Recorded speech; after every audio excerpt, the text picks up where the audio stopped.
Welcome to the Independent Characters, episode 189. This is Carl. This is Josh. This is Jody. This episode, we are going to be talking about Adeptus Titanicus. So if you are not into Adeptus Titanicus, prepare to be into it. You will be. Yeah. Well, that's our hope, because Jody here has not bit the bullet and jumped in. And Josh has jumped in with both feet. Oh, yeah. And I've jumped in. We have, how many people we got playing in our group? We got you, me, Thom, Aaron, Austin, and IPA. Yeah. So we've got 6 people. And Jody and probably Brian and Matt. Matt's probably going to go in. Yeah. And Brian, yeah. But you're the real holdout here, Jody. And you've said on the show that the reason, you're like, well, I'm kind of skeptical and yada, yada. We'll talk about games played in a little bit, but really the purpose of this episode is to convince Jody to buy into this. Along with everyone else, because the more people playing, the more community benefits. Yeah. And I mean, that's one of the things that people say about this game, like, oh, I really like the idea, but nobody in my area plays. We'll talk a little bit about that as well. Yep.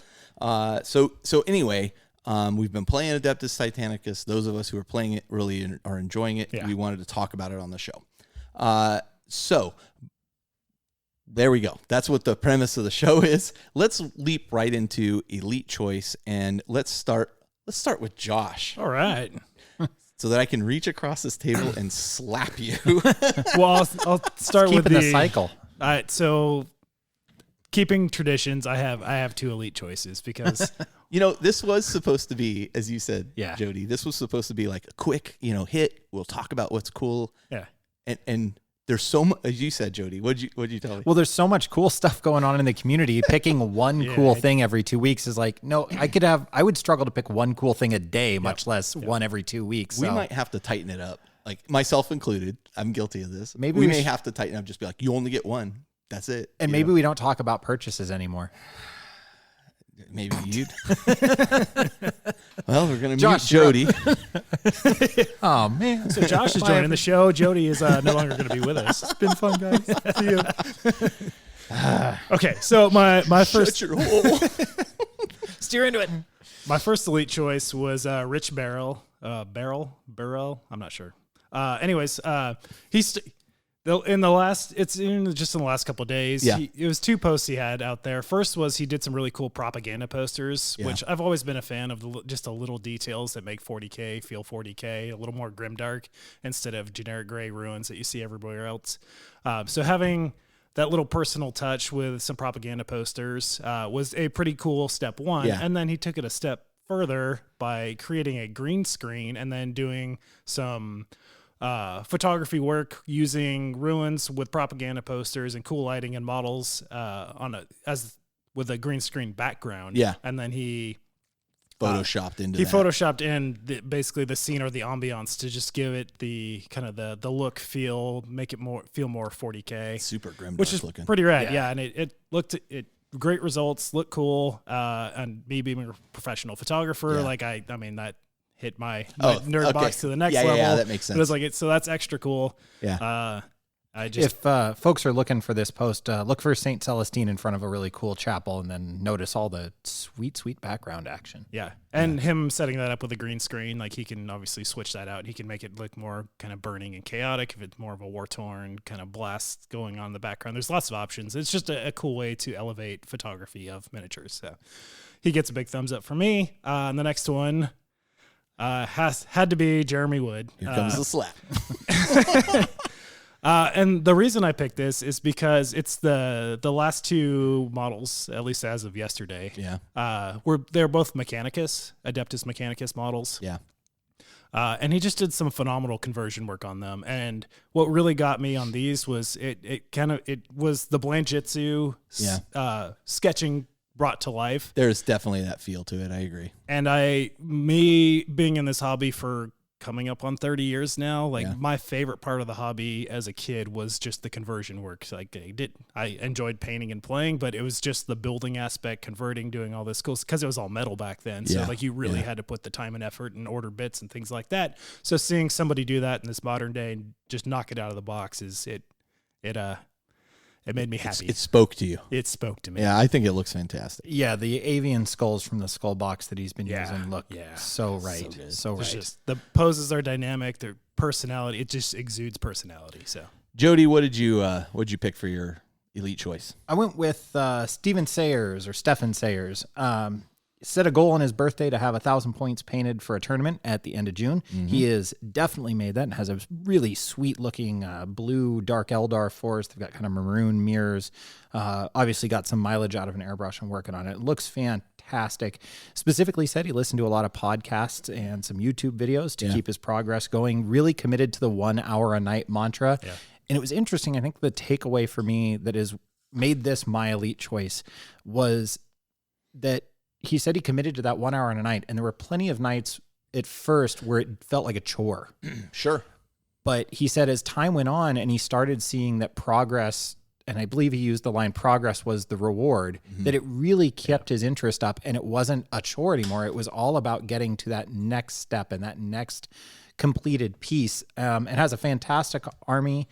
And already says he has his next 500 points planned. So, Stefan, congratulations, man, on meeting your goal and also on having a sweet, sweet looking army. Yeah, I mean, once that you get that momentum, right, and that really, really helps. Progress begets progress. So I picked John Troutman's Tzeentch Demons, Chaos Demons, which I just love his color choices. So vibrant. The fades he did, it goes really well with the base he's done. That yellow base makes that blue pop so much. Yeah, super. Like, I love this army in general because it's so colorful, but he just nailed it. And he just took a CK Studios class to sub in for Justin, who's not here. He did just take the CK Studios class that Justin taught in Austin, not Austin. It's, not Dallas. Yeah. What's the other one? Houston. Thank you. Yep. I knew that there's like 3 cities Where are the I know. mosquitoes? That's what I remember. Houston. And I know Doug Neal was out there with them as well. So, nice. But man, his Tzeentch Demons he's just pumping them out too. Just one after it another. looks ace. Yeah. Looks really good. And then this is not our community, but we have to talk about that Astartes Part 4 video. Have you seen this, Josh? I have not seen it yet. Oh, buddy. Yeah, it's literally just called Astartes. It's the latest, greatest fan-made CGI project. Yep. Man, I mean, you and I went back and forth as we got to hang out a little bit today and driving around talking about, you know what my favorite part was? I mean, we both just Chris Farley'd it for a good little bit. The thing is all like 2 minutes, maybe. Well, all 4 clips put together, I think, are like 8 minutes, maybe 9. Yeah. Right. Okay. But I mean, within that 2 minutes, you're like, you know what? I like that part where this happened, and in that part, it's really impressive. If you haven't checked it out, check our show notes. There'll be a link to the series, but you can also look in YouTube under Astartes. Okay. He's the person he or she, I don't know who they are the person doing it, and it looks fantastic. Really just fun. Great stuff. So all your Marines will need combat knives from now on. That's right. Sure. Won't be leaving those off anymore. That's right. Tell you what. And plasma pistols. Oh, buddy. All right. So let's leap right into our hobby progress. And I'll go ahead and go first. So I bought a 3D printer. Yeah, you did. Speaking of purchases, I bought a Prusa 3D printer. Because first off, you two knuckleheads have been 3D printing stuff for Adeptus Titanicus, and I wanted to 3D print stuff for Adeptus Titanicus as well, meaning terrain and that kind of thing. Yeah. But I have really sat on the fence about not getting involved in this because I didn't want it to be, and a lot of people said, oh, welcome to another hobby. I didn't want it to be a hobby.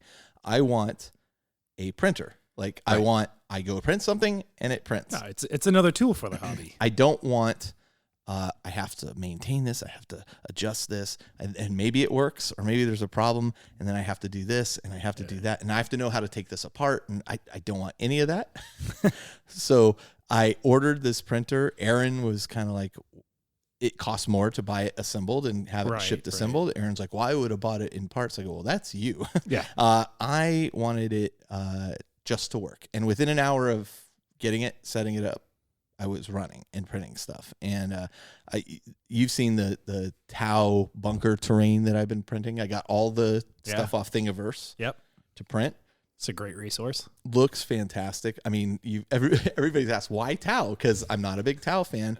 well, I'm going to make like this abandoned Tau base that we can fight over or whatnot. But over their corpses. I'm looking for really good all dairy terrain. Oh yeah. And when I find that would have been the first print. Yep. But I do want something other than Imperial stuff. So I've been doing a lot of printing. This printer is amazing. Self levels, everything. It's just put the it resolution in and go. on it's beautiful, and those are very clean prints. So I've been waiting until that period before I go and do it. So now I'm invested. It's running great. It's printing pretty much constantly. It'd be printing right now if it wouldn't be picked up by the microphones. I think something we talked about a little bit earlier was the notion that the home 3D printer, if you have the money to invest in it, and this is a very periphery purchase, I think. This is well after the airbrush purchase. I think. But they're at a point where right now the home printer, you can buy some top end ones to do tabletop quality models, but I think the sweet spot right now is exactly what all three of us have done is terrain. You can get for very low cost some really outstanding looking terrain. Low cost after you've bought the machine because they are low cost. Yeah. But after that, look, the machine was $1,000 assembled and shipped. A little over 1,000 shipped to get here. Got here super fast. So, it's an investment. Right. Like, it's no doubt. Yeah, they had said it'll be 2 to 3 weeks. Like, I asked you, and you're like, oh, it's going to be here in 3 weeks. And it was the next day or two. Friday. Like, it's here. It got here. Okay. It is a significant upfront investment. But I think I'm going to get my money's worth out of it. There are less expensive options out there that do a good job of printing. The Ender 3 is the big one that's out there for about $250 or so. Not to go on that tangent, but you're going to have more maintenance and here's things the thing. Like that. I think it's still strongly an area where you get what you pay for. Yes. Yeah. And when I was showing Aaron mine and how I was printing with no problem, he was incredibly jealous because he has a cheaper one that he's been, I have to do this, I have to do that, it doesn't work right, blah, blah, blah. Like, time is money, so you're spending it one way or the other, and if you have to assemble it yourself or you have to deal with more clogs or things like that, it adds up. Yeah. So anyway. Awesome. Yeah. I didn't mean to cut you off, Jody. No, we're good. Okay. That was so made. I finished reading the second Death Watch book by Steve Parker. Super, super good, super fun. Nice. If you read the first one and you haven't picked up the second one, you should seriously consider picking up the second one. He does use some of the same descriptors like in some of his books. Like he always likes to say, especially when he would in his Ren's World one, if he'd punch an orc with a power fist, he'd always say like, and he cored him like an apple, right? And he used that same phrase in this book. I was like, all right, we got to drop that phrase, Steve. Yep. So also I've just now started finally assembling Black Legion guys. I got 2 assembled because Jody and I today went over to the local games workshop in Los Gatos and started playing around a little bit with the contrast paints. Jody, you want to step in here and talk a little bit about them? Yeah, so at the time of recording this, we are on the Friday, on the eve of contrast, you might say. Tomorrow they drop for purchase. And obviously there's a million YouTube videos out there of people who've had their hands on them early and have taken through the paces. So there were some very specific things I wanted to try out. And they're their own animal is my my TLDR on this is they're their own animal. Play with them because you're going to need to spend some time to learn them. They are different.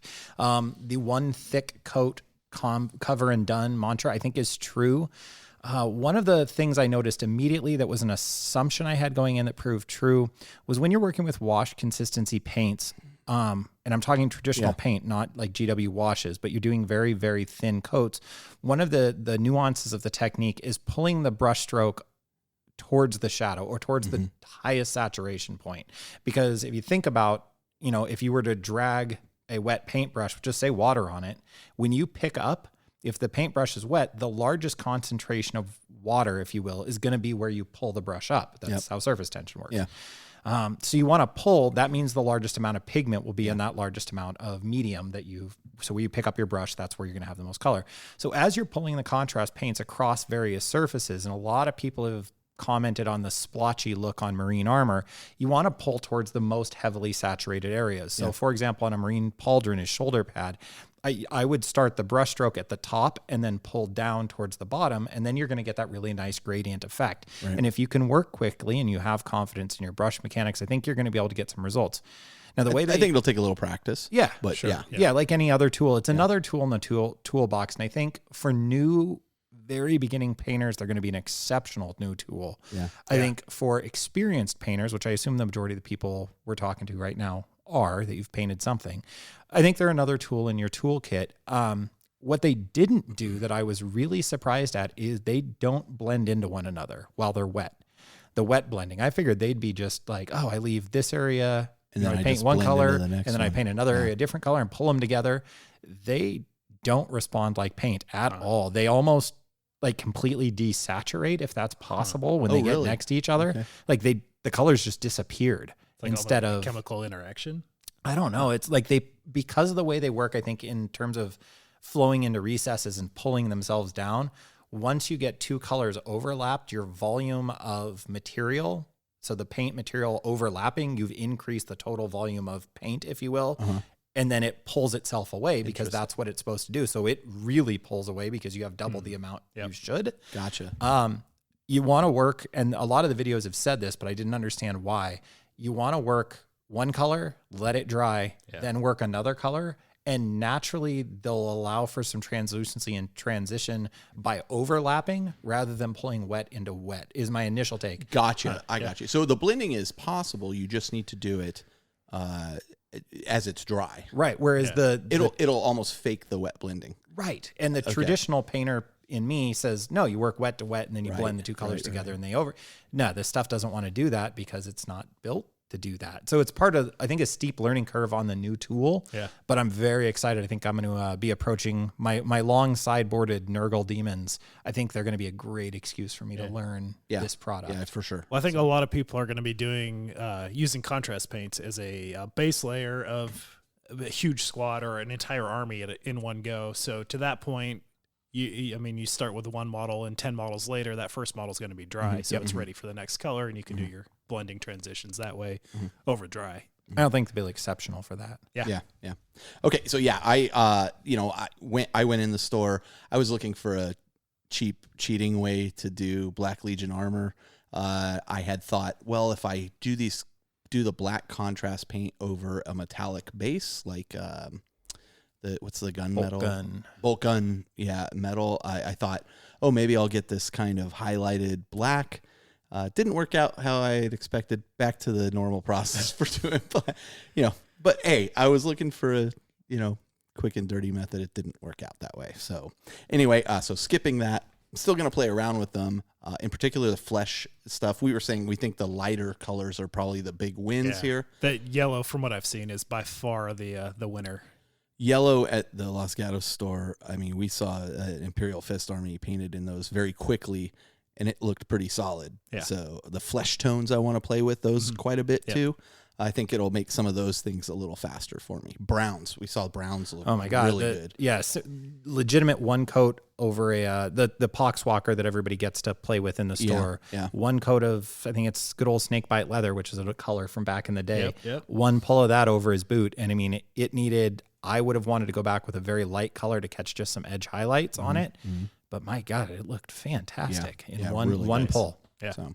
That's fantastic. Other than that, and other than the 3D printer, I picked up the Kill Team Elites book, which I don't think I mentioned last episode, and I'll talk a little bit of that in games played. And I picked up Cal Jericho and Scabs, the models for Necromunda, as well as the Necromunda book apparels and cards. For all that Necromunda, I'm not playing yet. That Austin was gonna run a campaign for, and now Titanicus is. Well, I'm gonna run a Titanicus campaign, so really? Yeah. Oh, sweet. So Necromunda can wait. Yeah, I agree. Yep, I agree. All right, Josh, let's go to you. What have you been working on, buddy? Adeptus Titanicus. Surprise. I've been painting up my Legio. I'm doing Legio just Zesto BX, so it's purple, white, and gold. Yeah. I've got basically two battle forces worth of Titans. So 2 Warlords, 2 Reavers, 2 Warhounds, and 2 sets of Knights. And I'll get into the reason why I did that later on because it'll make more sense. But so I've been working on everything, painting the models, all the weapon options. They're looking good. Every Titan comes with multiple weapon loadouts. So in the last week or so, I bought the Reaver weapon set and the Warlord weapon set because there's some alternate weapon options available separately. So I bought those because magnets are your friends in Adeptus Titanicus, so you can magnetize all your weapons, and they're built to be magnetized, so it's a really easy swap out. So now I've got every weapon option painted, and it's just a magnet clip away from having whatever loadout I want for across my 6 Titans that I have. Wow. Yeah. Okay. So that's the big thing. That's taking up most of my time, just getting those, kind of rinse and repeat on all that. I picked up Titan Death and Dumo Bullock, which are both Adeptus Titanicus expansions, which we'll get into a bit later. Kill Team Elites, I also picked that up, and I looked through the 3 different books of Kill Team that are out there. So with Commanders, Elites, and Standard, there's basically 4 ways to play it. Mm-hmm. With 100 points, 125 points, 200 points with a commander, and 200 points without a commander now. Right. So I looked at what I had. Well, and then there's also like the tournament version too. What's it called? Arena. Thank you. Yeah. So aside from Arena, so there's the kind of the 4 base ways to play of Kill Team proper. Right. Kill Team Core. Yeah, Core. But Core is the core book because it actually says Core on it. There you go. So, yeah. There you go. So anyways, I looked at that and seeing that there's 4 point levels with a commander option. Yeah. I wanted to have my Primaris army that I'm building up now available to play in any of those 4 options. So gotcha. Just 100 points, 125 points with Elites, 200 points with a commander, or 200 points with Elites, no commander. So basically just a couple of models that I picked up in the Shadow Spear box I've been building and painting up. So it's the Eliminators, Suppressors, the Phobos Librarian, which is just a rad model. And me and Matt, who's been mentioned the last few shows, we're talking about doing a escalation build because he's newly getting into 40K. Nice. He way outpaced me on the escalation thing because he's just gone in the deep end. But we're still planning on doing that. So not only will these be good for my kill team, but they're also, I'm building a full 40K Primaris army out of it. Okay. So Doug just bought one too. Oh, Did he tell you that? No. Yeah. Okay. And aside from that, I read the Titan Death, the novel by Guy Haley. Yeah. What'd you think? I enjoyed it quite a bit. Pretty good. It's pretty cool, and I definitely felt like it put me in the cockpit. Yeah. Which was neat. Jody. Let me see. Well, as mentioned last episode, the gates of freedom have opened. School's out. That's true. Forever. No, just for summer. And kept to my word. Been a busy boy. So what did I get painted in the last week post daughter grad events? I've needed an Orc Commando knob proper for my kill team. Okay. He got built using Cromlech support parts. Love the work Cromlech does for Orcs. If you're an Orc player and you haven't checked out Cromlech stuff, do yourself a favor. There's just so much goodness there. So I found some crouching legs and a flight jacket rip 6-pack dog collar laden Rambo style Orc torso. Nice. So I've got, and then used some flamer bits. So he's kneeling down and pointing with his power claw in his other hand. Had a good laugh at how sneaky can you possibly be with a giant power claw dragging around behind you. Anyway, so got a proper knob commando for my kill team. Had some, a thank you party for my daughter, where we invited over a group of teachers, that were influential to her and her colleagues and friends of mine, and some of their kids, 10-year-old, roughly, couple early gamers. We tried to plant the seeds of influence on them to great success. They were very excited. Matt actually saw them the next day and set them up with some Space Marines to paint at home. Nice. And they did. Saw them that after. I saw them later that afternoon for lunch, and they were very excited to learn more. But they played Space Hulk with my old kit, and much to my shame and embarrassment, my Gene Stealers were only base coated with the airbrush. They hadn't been detailed out yet. So the next day I fixed that so that nobody else would ever have to deal with such an embarrassing state to engage with Gene Stealers. It's not even a first world problem. That's like, but the funny thing is, this is how I know his wife doesn't play Space Hulk. True. Right? Yeah. If it's not painted, she won't play it anymore. Yeah. Talk about first world problems. Holy cow. So anyway, so I got the Gene Stealers fully painted. What a treat to paint them. These are the old original ones. Really aren't that different than the brand new ones. Nope. But just washes other than the very final picking out of teeth and a little highlight on the claws. So wet blending, it's a way I love to paint. Super rewarding. Took like an hour and a half, maybe 2 to paint 12, 13, 14 of them. I don't know. Nice. From just an airbrush zenithal coat to done in the old school, very old school green. Anybody out there is going like, no, it was blue and purple at first. Nope. Before that, check my details. You'll be wrong. So even before that, look inside the box. Then I did finish off my Def Dread. He's affectionately named Airy. Yeah. So Airy the Def Dread. He is a double custom Mega Blasta Def Dread as advertised. He got put through his first paces, which he did very well for me. I'm excited to make him another. And did manage to paint yet another Blitzbowl team because my God, that game's good. And then I, much like Josh and Carl, went for the Kill Team hat trick, though. I picked up the rules for Elites. I had to get me some freebooters, as talked about a couple episodes ago. Oh, yeah. Got the freebooters box because I'm a sucker and I needed them. Light on the need there. And then I did pick up the Kill Zone because I wanted the great big statues. And right. Those are cool looking. I didn't get in on the Fat Mat release. Or the Tableware mats release, right? Of their mats. So I do like the cardboard fold out boards. I like those also. That's the route I'd gone. So I wanted to pick up one more board. So I had 2 boards to play with. Gotcha. And wanted the big Imperial statues. So that came with that. So I picked up that box. And on just one last note on that, for all of you out there who are scalping Kill Zones, buying them at bulk, and then piecing them out the day of on eBay, heck with you, man. I am so over that. The Kill Zones, for those who don't know, are a limited release thing. They print them, they come out, they seem to go away. We haven't seen any of them re-released. They sell out pretty quick. 2 days after this new Kill Zone came out, you could get it from GW Prime. Yeah. But if I wanted to get it online at the standard online discount that you're able to find through retailers, it wasn't available. But I could go on eBay and find all the parts for a lovely markup of $120, $130 to get the parts as a group. That's crazy. Luckily, I did find one about a week later. Somebody showed up online that had one, and I ordered it at the standard kind of online discount. And I didn't, air quotes, need it that I was willing to pay retail, but not that the 15% is all that much of a difference, but it was enough in my mind to make the difference. Yeah.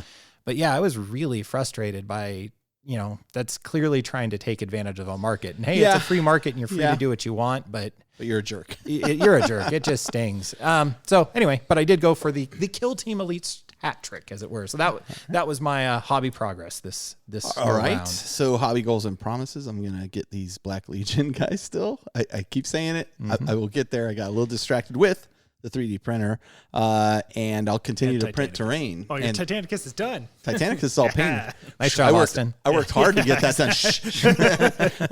Yeah. I asked him for the same deal. And he said no.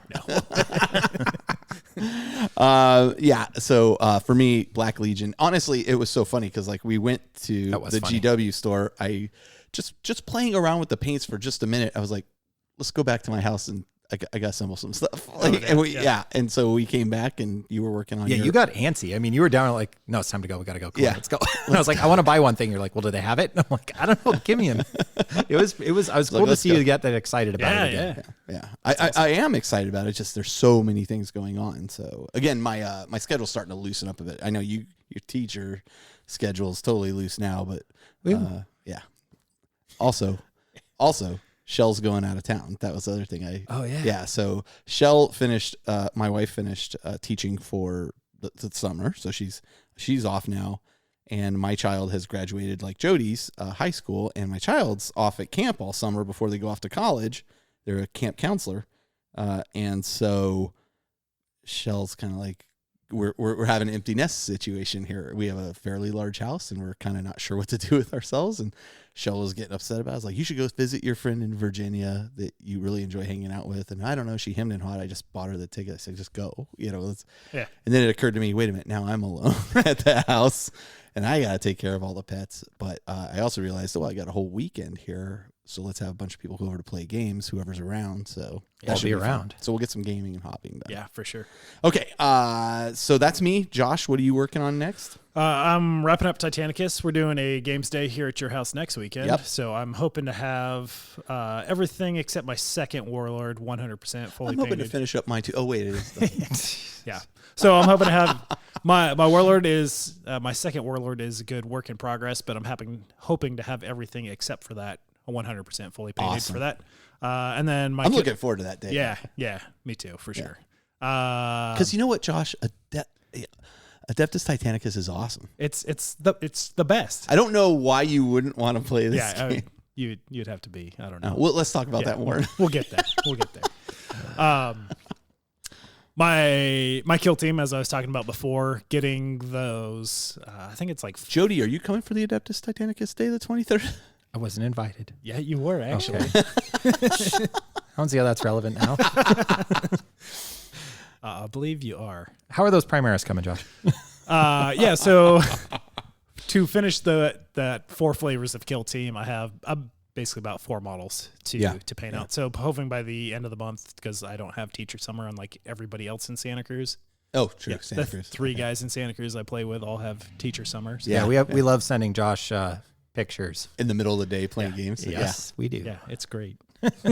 Yep. So wrapping up those last few kill team models, and then that's going to just kind of steamroll into the greater 40K Primaris army. Okay. Out of those same guys. Jody?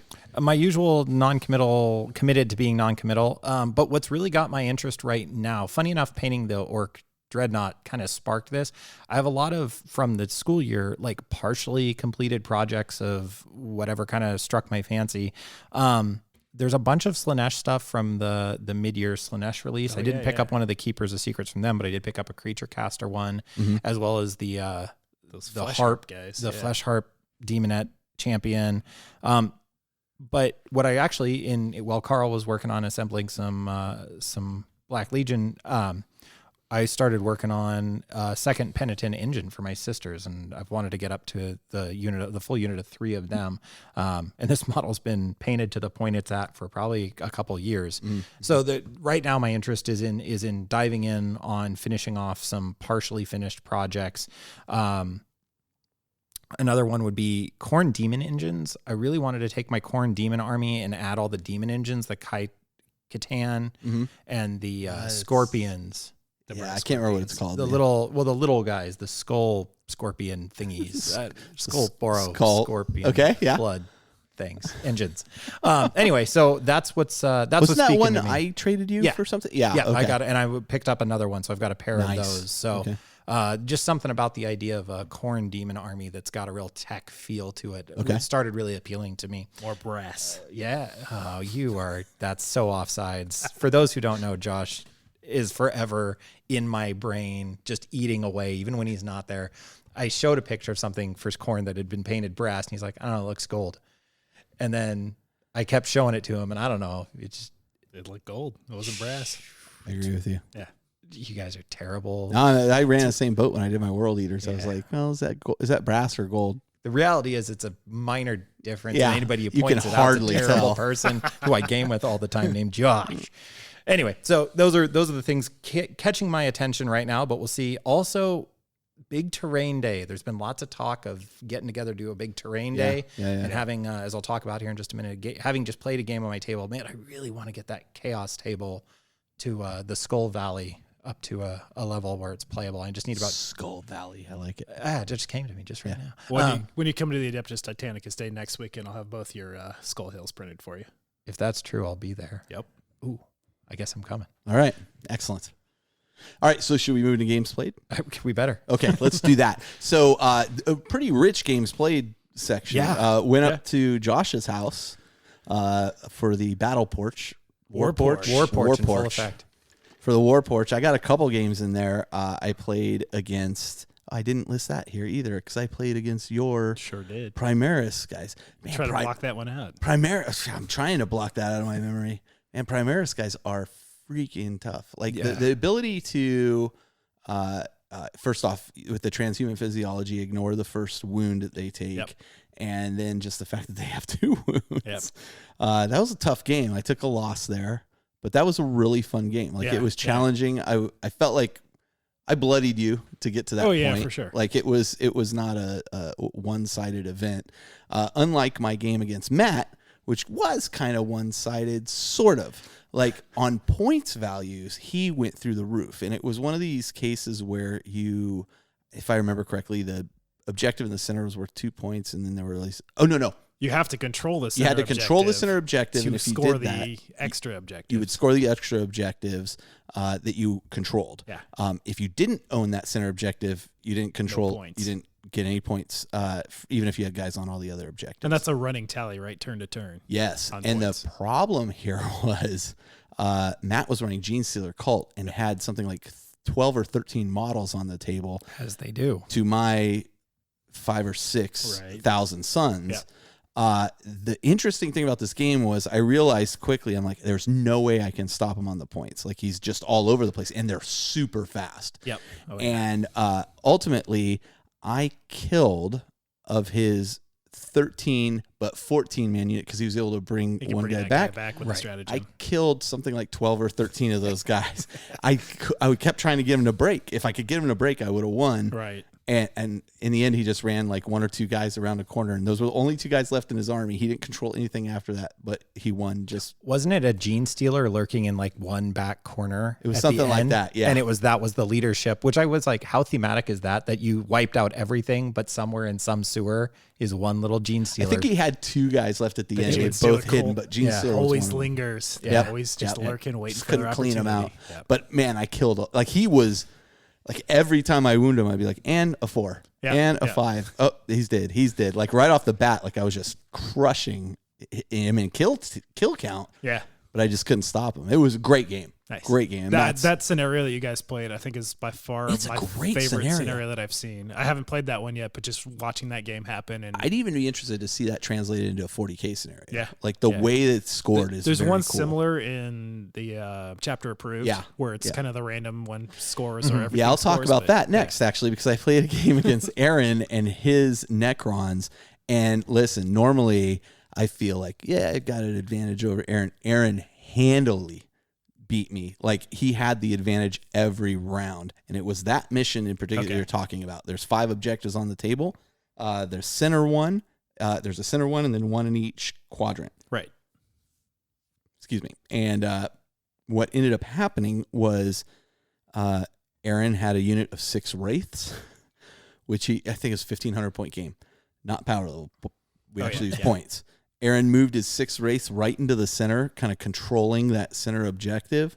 I kind of split off and flanked the wrong direction because that center one became worth 2 points the first round. Yeah. And he grabbed 2 others and that center one. I think I was on 1 or 2.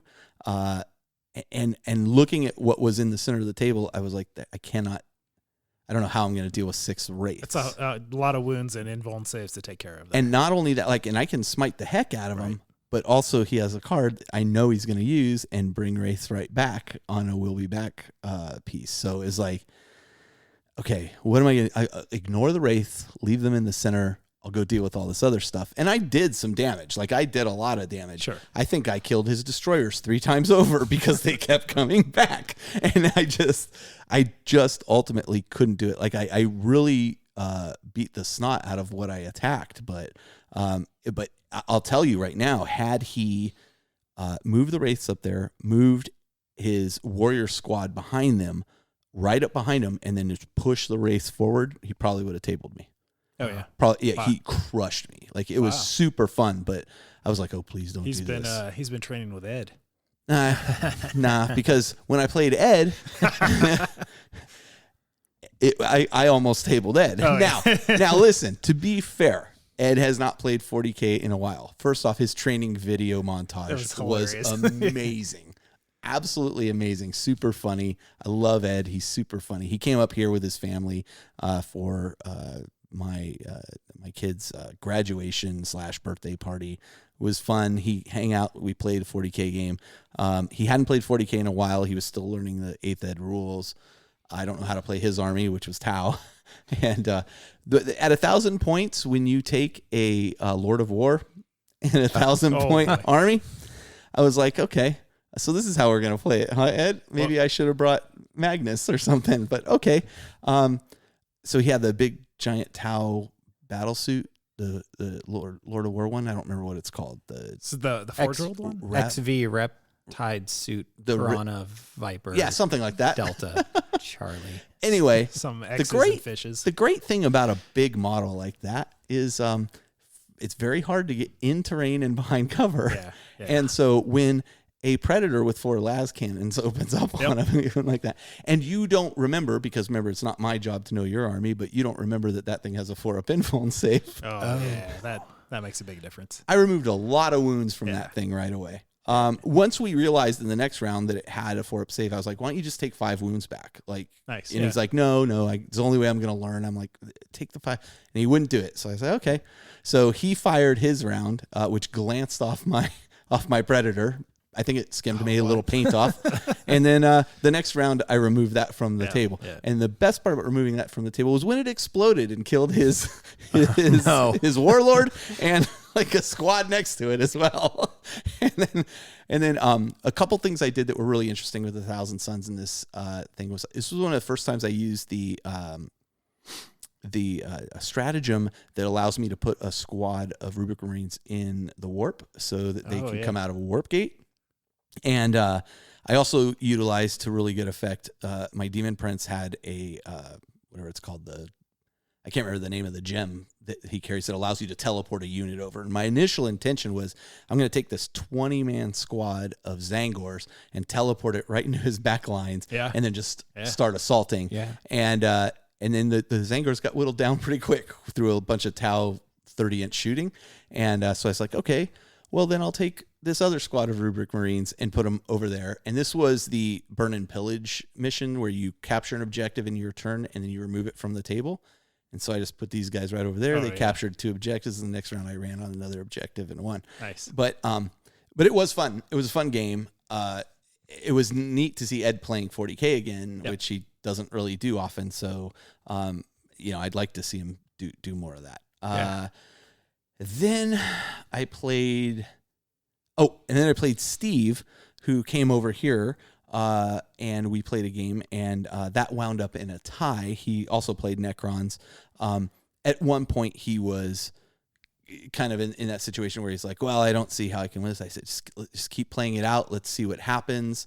And, through a lot of clever maneuvering on my part that I thought was going to win, things didn't quite pan out. It ended up being a tie after a full game. So it was like 5-6 rounds. It was a lot of fun. Steve is trying to get back into the hobby too. So there was a little bit of learning on his part, but whole lot of fun. And I'm really glad he's jumping back in. Nice. So that was me. Josh, you. So I've got a couple of games of Kill Team in first. Both were campaign games for the Patreon campaign.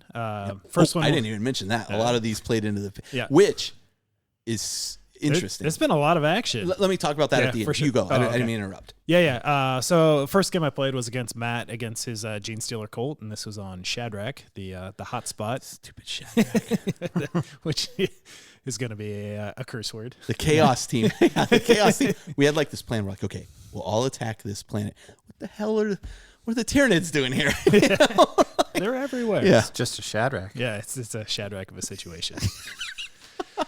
So me and Matt played a game of Elites, and this was both of our first game of Kill Team Elites, which was a really fun game. I added the Eliminators to my kind of standard Primaris Kill Teams, which I enjoyed quite a bit. They were a fun addition. I have to say, Elites, I really like. I'm enjoying quite a bit. I really like Elites. I mean, so far I've only fielded like one. I actually took a Chaos Aspiring Sorcerer in Terminator armor for that. Yep.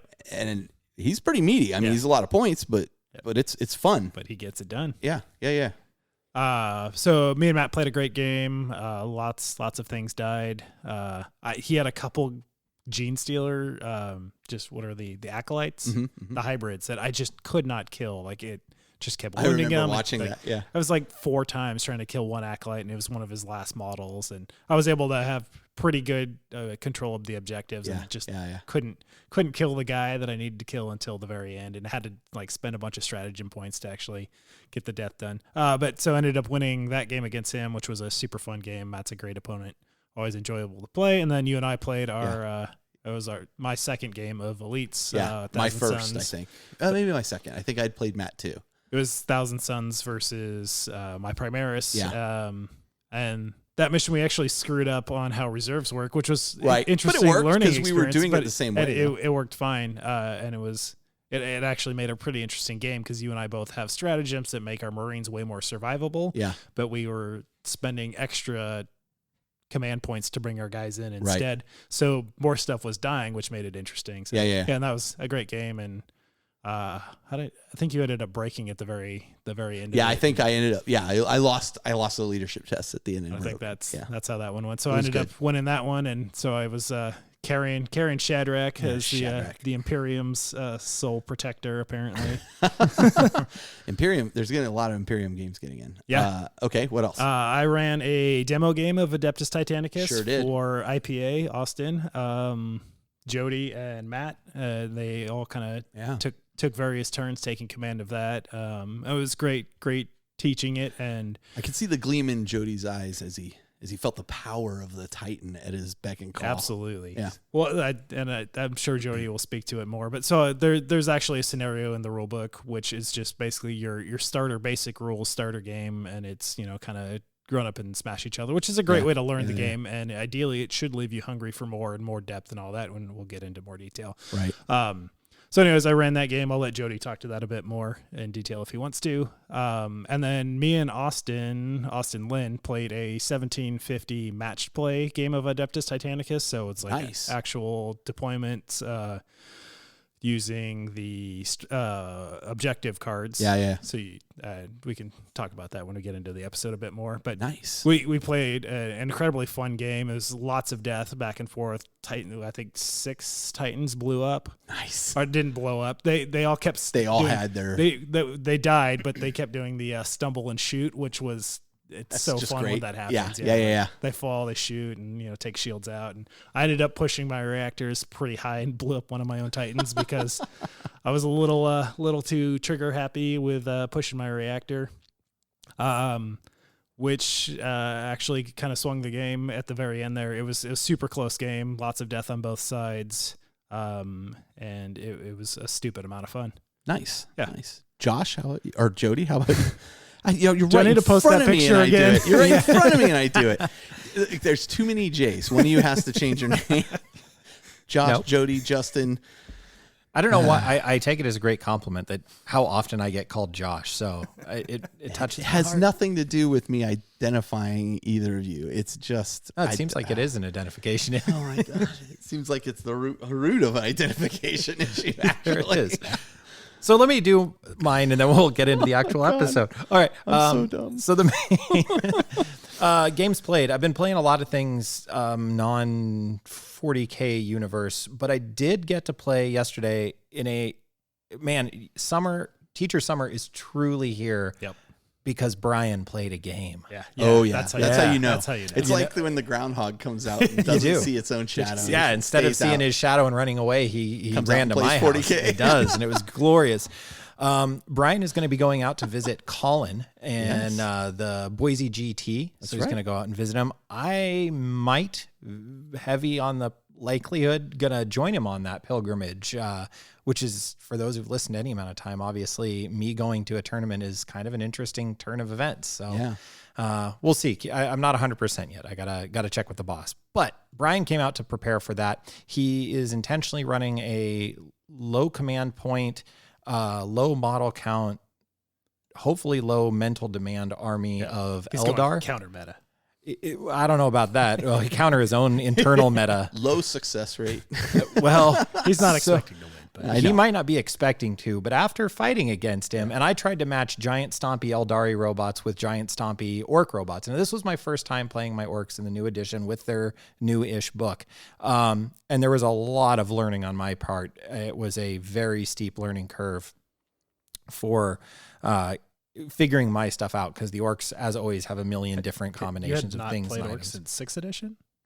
I did play them in 6th once or twice. I was heavy and deep in 5th, and then really didn't play them much because they were really bad during 6th and 7th to that point of problematic. Yeah. Obviously, the current Orc book has a lot of really awesome, powerful strategies you can go with, as long as you want to field boys, which I didn't. I fielded stompy robots that got curb stomped by much faster, nastier, aggressive Eldar.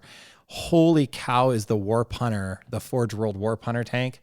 That thing is out. Well, both of those that he fielded are out of control. An auto hitting strength 10, 12, D6 damaging weapon that shoots D6 times or 3D. That'll eat some vehicles pretty quickly. Yeah, it evaporated a Morkanaut. Yeah. It's going to be so petty compared to what you guys run into. No, and I have no delusion. So if I go, I will not be taking my orcs. I will be following like maximum cartage, minimal thought kind of pathway of army. Sure. So I'm looking at you, Khorne Demons, to 8 go. Bloodthirsters. Yeah, a little bit, maybe. Ooh, that'd be kind of interesting. I don't have 8 yet, but God, that sounds tempting. You got 2 weeks and it's teacher summer that allow you to paint them up quickly.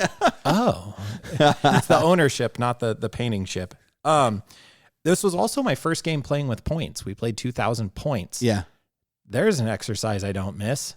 Yeah, I know. I'm waiting. I can't wait till they adjust the power level again. The last 3 games of 40K I've played have all been points games, but just looking at the disparity on power level, like it's been 20 plus power level. It's different between the games when we like me and my opponents look at, okay, this is what the points add to for 2,000 points, and like, oh no. Well, here's the counter argument to that, because I think that's a kind of a wrong way of looking at it. The problem there is there has been no adjustment to the power level. So arguably the power level is still the same. It has been since we started playing. Sure. Like, there's really no difference. The difference though is that in the points value system, like we haven't been able to take advantage of things they've discovered since. Right. So if you have a unit that was vastly too powerful or underpowered, it's been adjusted in the points, but not elsewhere, and so it should be in theory a little more accurate to the model. They will. I know for a fact they will edit and update the power level stuff. You shouldn't have said that, Carl. No, well, he knows talked it to them from the horse, as it were. They recognize that yes, they need to adjust it. The main hold off there has been, well, in our infinite wisdom, we decided to put the power level right on the card. So, and I've literally told them, the reality though is at this point we don't care. We will take a list of different power levels. That's fine. Yep. So I think that'll be fine. Yeah, did not enjoy that exercise. I can't believe I used to do that every time I wanted to play a game. And it's different. It took a while. Like it literally, I had 2 books sitting out and had a piece of paper and my calculator, and felt like, because I didn't want to download a thing for a one-time doing it. I'm perfectly happy to play with the inequities of power level until such time as they rebalance it. But man, that was not a task I was excited about. But some people love it. I mean, some people really like the tinkering of that. And more power to the folks who are excited about List Hammer. Like, hey, enjoy the hobby on your own. On your own terms. I don't like assembly that much, Yeah, and I used to love list tinkering so much and don't miss it. Yeah, it's really slightest. Weird. Yeah, I mean, I used to spend hours on Army Builder just like making different lists for different options. Yeah, not my bag, baby. But as Josh alluded to, I am not all doom and gloom on Adeptus Titanicus, man. It is a no, we're not. It is a it is not a hard sell at this point. I think your main pushback has been, am I gonna actually play this? Am I gonna get to play it? Yeah. And is it something I'll enjoy? It has some earmarks, some problematic earmarks that we'll talk about as to whether they address those concerns or not. Okay. Actually, in a little while, you'll get to hear straight from the man himself as to how they addressed some of those concerns. But short story what long. You're alluding to is we have an interview with James Hewitt coming up later in the show. James Hewitt was one of the 3 individuals working on Adeptus Titanicus at the time, and we get some insight from him, which was fantastic. So. Yeah, it was great to have that chat. So Josh was kind enough to set up the demo game. He started off playing IPA Austin, which I guess is repetitive to call him that. So yeah. It's still not. All right. Anyway, I'm Pale Austin. I Pale Austin. He started off playing him. Austin had to step away because life duty called. So I stepped in and took over for him, and Josh gave me the rundown. And then, interestingly enough, you started winning. I don't know what the. Well, it's because I was playing against Matt. Matt's After terrible. I stepped out and let Matt take over for me. After you set him up for failure, as he was quick to point out. Thanks for that. As close as I get to winning a game against Josh. So we did the demo game, and then Matt stepped in, and I kind of, testament to the cleanliness of the core rules and the simplicity of the game. In as much as you were teaching him, I was teaching Matt after having played half of a turn. Yep. Here's how the basics work and how your command panel works, or your dashboard works. Was very fun, and certainly something exactly as you said. I think you put your finger right on it, Josh. I was instantly curious to go, so what else? Because there's more. You guys were playing the basic rules, right? We were playing the basic rules. As we discovered, playing the basic rules immediately, we're like, we should be playing with the advanced rules. And I don't know, having not had that experience, I would say, like, I felt like the basic rules were a great way to start. Yep. Yeah. When Without a doubt. There's a handful of games that when I teach people, I'm like, we're going to play the basic game. And then as soon as you've got that, we're not going to ever play the basic game again. And I definitely felt that way with like, oh, I get this. Cool. Yeah. I don't even know if I needed to play a full game. I guess technically I didn't. The next time I run a demo, I think I would do 2 turns basic rules and 2 turns advanced rules. And I think you're fine. ready to rock. You know, the interesting thing is, as much kill team as we play, we really don't play with the advanced rules in kill team. Like, there's rules They don't change. It's mostly the falling. There's the falling thing. Yeah, there's a couple other minor at least things. we've played with, but Yeah. I've never played with the falling rules. Oh, yeah. Anyway. It doesn't happen that much. So as he said, I'm anxious for more. So let's get in to seeing a little bit more. Okay, so let's do this. We're going to take a short break. We'll be right back, and then we'll leap into Adeptus Titanicus.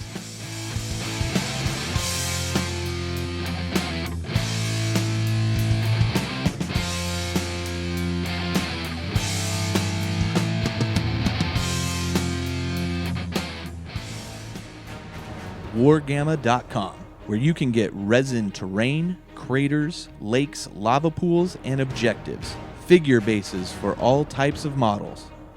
Character models including Battle Wolf war mounts and spawn seeds. Linked barricades. Choose from one of 6 designs to suit the origins of your army. From Star Pharaoh, Spawn Hive, Mechanoid, Dark Ancients, Dradelian Noble, and Chromag Scrapyard. Linked barricade sets include 12 large shields, which are 2 inches wide, and 4 connecting walls. Cover nearly a 30-inch line. Sets also include a matching multi-gun turret. Wargamma.com. Alternative battle miniatures. All right, and we are back. And this time, we're really focusing on Adeptus Titanicus. This has been a long time coming. Yep. As we have, the game's been out for a little while now. I wanted to play it. I ran into a stumbling block about getting my stuff assembled, but we're all good now. We've played it multiple times. Yep. And boy, it's better than I ever really thought it was. I mean, spoiler alert. Like, it's exactly what I hoped it would. Well, that's good. That's high praise. That's good. I didn't play Epic before. I didn't play Adeptus Titanicus. I had no idea what to really expect, and it is the perfect kind of amount. Like, I used to play a lot of BattleTech in high school, and so it kind of has some of that feel to it, but even better. So for me, Adeptus Titanicus, but the 1988 version, is the game that got me into miniature wargaming. Mm-hmm. And I actually, I held it in a very high esteem and have a stupid amount of nostalgia, and I'm not a nostalgic person at all.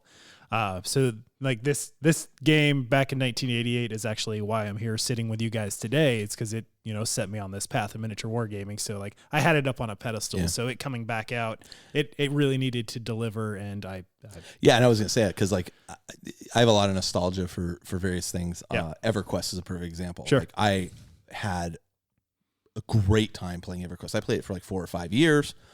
I still have friends to this day that I played it with. I still remember remember when we raided this or we did this or we did that. And I'm like, I can't go back to that. Right. Yeah. It will destroy everything that I think about when I think about that game. I recognize that the graphics and the gameplay was crap and everything, but I made so many friends. It's the experience that you had. The interesting thing for you is you held this game in such high regard to come back to it in this evolution of it, right? And then go, wow, did this hit all the marks? Yeah. Is That's saying something. I mean, I've obviously evolved and grown in the last 30 years Sure. since this came out. Sure. But so is game design. Game and game design. Yeah, exactly. Yeah. So what is Adeptus Titanicus? Let's talk a little about that. And Josh, since you're the expert on that, why don't you kind of sum up what it is? I'll throw in a couple notes here and there. It's a game of big stompy robots. But are they robots? Technically? Technically not. They're not autonomous. They're controlled and driven by princeps. Right. So it's interesting because the Titans is the starting point. It's the game of Titan warfare is what Adeptus Titanicus is. So each Titan, depending on the size and class of the Titan, has a number of human pilots that are augmented to interface with the machine spirits, which is essentially an AI of the Titans. So each Titan does have will and personality and some autonomy that it's kind of the actually in Titan Death, the novel, it described that relationship as a marriage of convenience with both parties fighting for dominance. So the Titans have a will of their own and they do want to take over, but the princeps, the true princeps, are highly valued and they're able to coerce the Titan to do exactly what they want when they want to maximize it's the battle potential. of wills. It like is a constant exactly. battle of wills. Yep. Titans, if you don't know, this game really focuses on Imperial Titans only. Correct. At this point. It takes place in the Horus Heresy era, so we're looking at the 30K timeline.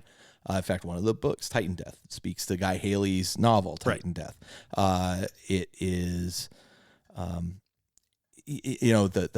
we'll talk about the models and stuff in a little bit, but essentially this is all, as you mentioned, all about Titan warfare, which we've seen described in multiple novels as well, and we'll talk about those. But in some cases, in some ways, it's almost like submarine warfare in the sense that they're kind of detecting things out there and then honing in on those things. It's actually that Twitch stream that Andy Hoare was talking about, the new stuff coming out for Adeptus Titanicus. Yes.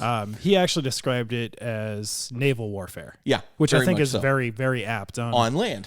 Yeah, it is. It's the land equivalent of naval warfare. And the game very much plays out like that. The same kind of things that you're caring about, which we can get into more detail, but just facing, speeds, things like that. They matter much like they do in many naval games. Yeah. I don't have it in the notes, but we should touch on what Andy talks about is coming later. Yeah. So, the first game, 1988, Jervis Johnson designs it.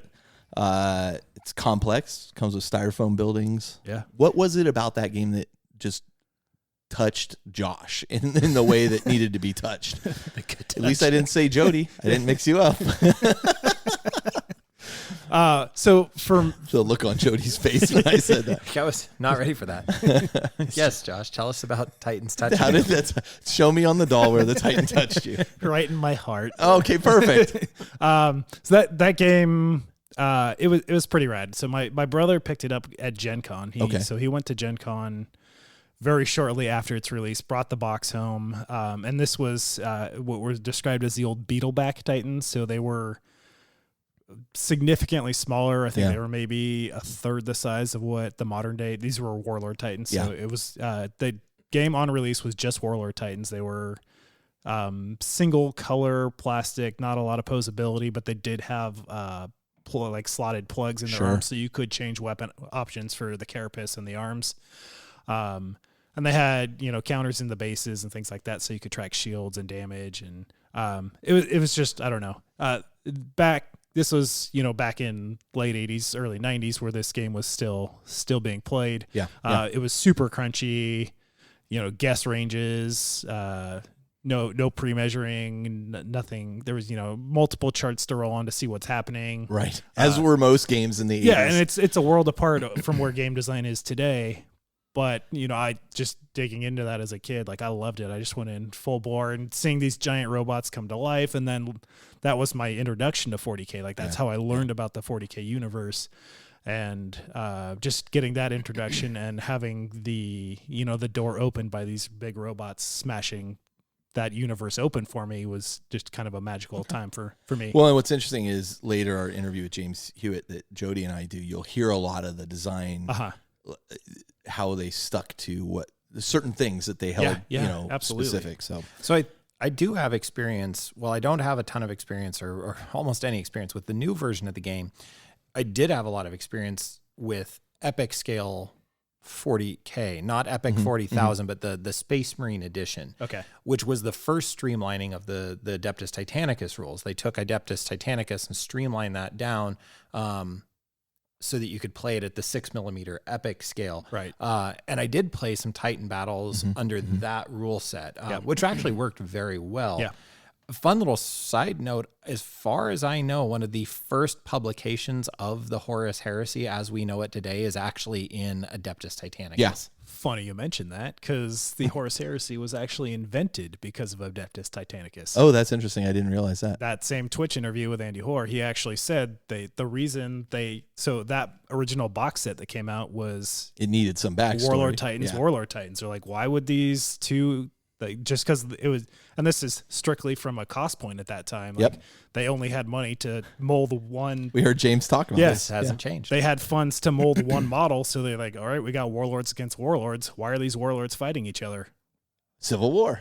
Civil War. Right. Horus Heresy's born because of the fact that they only had enough, because they didn't have enough money. To That's interesting. Have molds for ones. And like, how huge of a thing is this whole 30K Horus Heresy? It's massive, right? And it came out of the fact that 30 years ago, they were still a up and coming company and didn't have a ton of money to make two different factions. R&D and Also, another great thing about this old game, and for those of you who like to collect and dig and whatnot, I would honestly say, as I've mentioned a bunch in the recent shows, I went through a phase where I cleaned out my collection, and this is one of the things I let go. And I don't know that this isn't in the regret pile. Yeah. But having had a really pristine copy of Adeptus Titanicus and reading through the supplemental materials, very 80s dated, and the styrofoam buildings, and it probably did a better job, far better than Rogue Trader, the original Rogue Trader rules did, of codifying the scale at which 40K exists.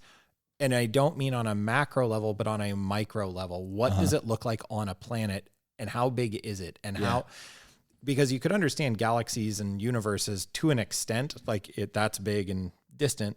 But this notion of these robots that are the size of skyscrapers, and that this is the scale of life now. Right.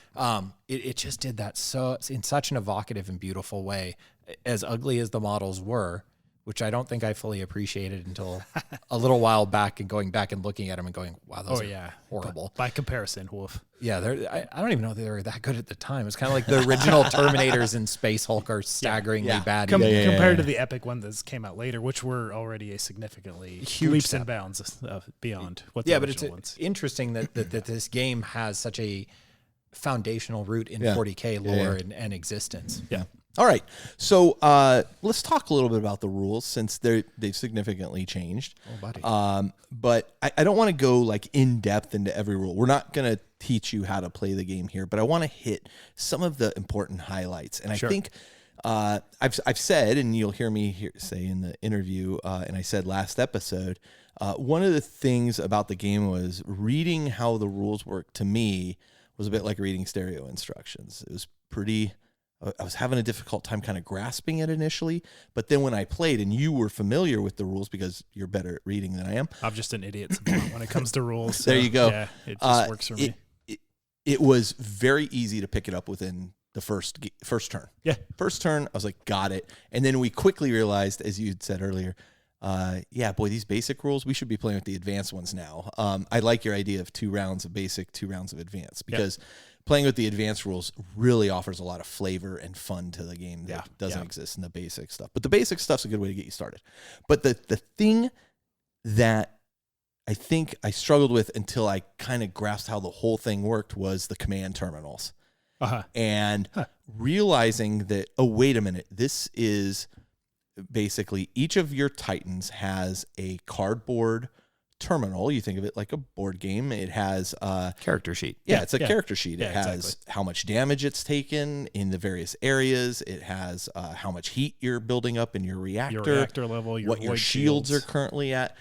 And the great thing about this mechanic is that you're using a different command terminal for each different type of Titan. So there's a command terminal for the Warlord Titan. There's command terminals specifically to the Warhound Titans, to the Reaver Titan, and they are different than each other. Right.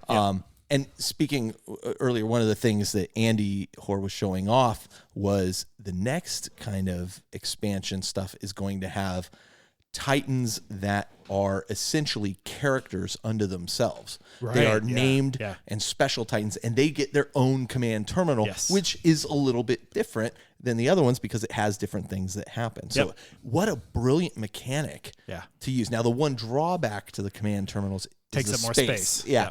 And so we typically have side tables that we set our command terminals on. You're paying close attention to, and they can be a little fiddly. I think there's people who've been magnetizing things and that kind of thing to make sure all the pieces stay where they're supposed to be. Laminate boards was big at Adepticon. People had laminated PDF versions of them. Yeah. And they GW released full PDF, like full res PDFs of these, so you can just print them yourselves and you can laminate them and dry erase. Boy, an app would be a huge win here. Yeah. Huge win here. So the one thing to the size point, just to point out real quick, this game plays standard match play is a 4x4. Yeah. So most people who have a 4x6 table, the extra 2 feet, all the space you need for your command terminals. Get out of his head. Stealing all of James' thunder. Oh. Okay, but now, great point, actually. Something I wanted to jump in on is Josh and I both play a lot of board games, and I consistently, now having played and demoed it, there's a lot of board game elements to Adeptus Titanicus. Yes. Do you think that might have been a disconnect or part of the reason why you picked it up so quick, having not read the rules? Like, full disclosure, I have not read the rule book. It is one of my still holdout points. Of guess what? You haven't had to, and you still played a game. Oh yeah. Yep. Right? Absolutely. That's the crazy part. And that's how intuitive it actually is. Well, I was going to say, and Matt picked it up mid-flow of a game and instantly was like, oh no, this is what we do. Oh, this is what, and it felt more like going through a modern board game. Yeah. Than it did. Yeah. And I mean, Carl, you certainly play board games, but I'm not to the extent that we do. No. Do you think on an intuitive level, Josh, to what degree was it your familiarity with the Adeptus Titanicus and what you knew or hoped to see and expect versus board game knowledge versus war game knowledge? How do you parse those designs for somebody who's looking at these rules? That's an interesting way to filter it. Previous editions or previous experience with Adeptus Titanicus, like I was so young when I was playing that the actual like rule mechanics, I have very little specific like hard recollections of. But when you go into something like second edition 40K, which I played a ton of, like I have a lot of memories of that. And there are some similar rules interactions that come into Adeptus Titanicus from even back from second edition. Yeah. And through previous editions up to fifth, even with there's no pre-measuring. It's not guess ranges anymore, but templates are back in there. You can't pre-measure things. Scatter dice. D10s. There's different dice in there. Yeah, I know. Crazy. Not only mostly D6s, but actually, I need to think about that a little bit more. But all right, we'll come back to that. Yeah. But So the command terminal is an interesting thing, and not only does it contain a bunch of holes in it that you fill these, you put your markers in. It kind of reminds me a little bit of Battleship. Speaking of naval warfare, remember, you'd mark, I've taken this much damage. In addition to that, you also have cards that you put in the weapon slots. And the reason you have cards is because when they get damaged, you flip them over. And each card represents the weapon's strength, firing arc, that kind of thing. But also when it's damaged, what it takes to repair that weapon to get it back into action if you can. Or if it gets hit again, it can rupture the munitions of that weapon and do damage to your Titan. The other reason, as I alluded to in the hobby progress, is there's tons of weapon options out there. So having the weapons on separate cards also lets you do a custom loadout on your Titans every time. For sure. And what I found very interesting about this, and I'll keep going back to this, is that once you see it in play, it's super intuitive. You're like, I'll bet I flipped this over. Yep, look, I flipped this over. Okay, got it. It's a bright red, shows that it's damaged. Right. Shows what you need to repair it right there on it. The graphic design on this normally you think graphic design, you go, oh, well, that makes it look nice, but it's also serves a functional purpose in this game. Right. And it really does work. Like it's incredible. And speaking of comparison from the 1988 version to this version, the graphic design worlds apart, because everything back in the 80s was that blue, red, yellow, just bright, loud, blah, this is subtle, and honestly, the layout and design of the book is done by the Forge World team, which is now they're also doing all the specialist games. Yep. It shows. I mean, it looks very much like a Horus Heresy book, very polished. I think it was probably a challenge to put together, but it looks great. When I talk about just reading the rules and understanding them, again, that's not my strong suit, but one thing I will say is that once you know the rules, it's a great reference. Like it's easy to find what you're looking for at that point. So in some ways, mission accomplished on that one. Okay. So let's talk a little bit about just the phases, the rounds and phases of the game, because I think the cheat sheets that come with the game too are super handy. Those are phenomenal. Yeah, they're super great resource. And they walk you through this. So the first round is really the strategy phase. Yep. Or I guess I should say the phase. The game is played in rounds just like Warhammer 40,000. Yep. And then each round has a phase. And so let's talk about the strategy phase a little bit. What are we doing in the strategy phase? So the first thing you're doing in the strategy phase is you're rolling for initiative, and this is who's going to be basically the first player in the turn. Right. And if you win this roll, you have the choice. The tactical decision then at that point is, do you want to be first player? Do you want to be second player? Because that's going to you're going to be the first player or the second player on each subsequent phase. Yep. For everything that's happening that round. In that same phase, you're also issuing orders if you're playing with the advanced rules, and orders. Which you are, let's face it. You want to play with the advanced rules. So what orders do is they kind of let you break the order of operations for things. They let you do things out of order. Interrupt things. Or, get a repair off before you get shot again so that you can bring your shields back online. You get bonuses. You can set up charges. You can shut down your Titan if your reactors are running really hot. You're like, no, I don't want to blow up, so I'm going to shut down so I can benefit later on in the game, stick around. Right. To what extent, for listeners who are like me, inexperienced, to what extent is the placing of orders similar to, for example, when you're explaining this, what the picture I'm getting in my head is kill team, where I have fighters readied or advancing versus where I'm staggering my planning based on, and in that case, it's how I'm going to move my troops determines the order that I'm going to be participating in phases. Yep. Is it similar to that, or orders are kind of tricky? Like you really have to be thinking ahead. You definitely need to think ahead because a lot of the orders will let you do something out of sequence, but at a penalty in another part. So the emergency repair, for example, lets you instantly repair. So you get to not only repair then, but then you'll repair again in the repair phase. But you're penalized, so you can either move or shoot that turn. You can't do both. So you need to have a plan of what you want to do with that and not just be like, okay, I'm going to repair right now.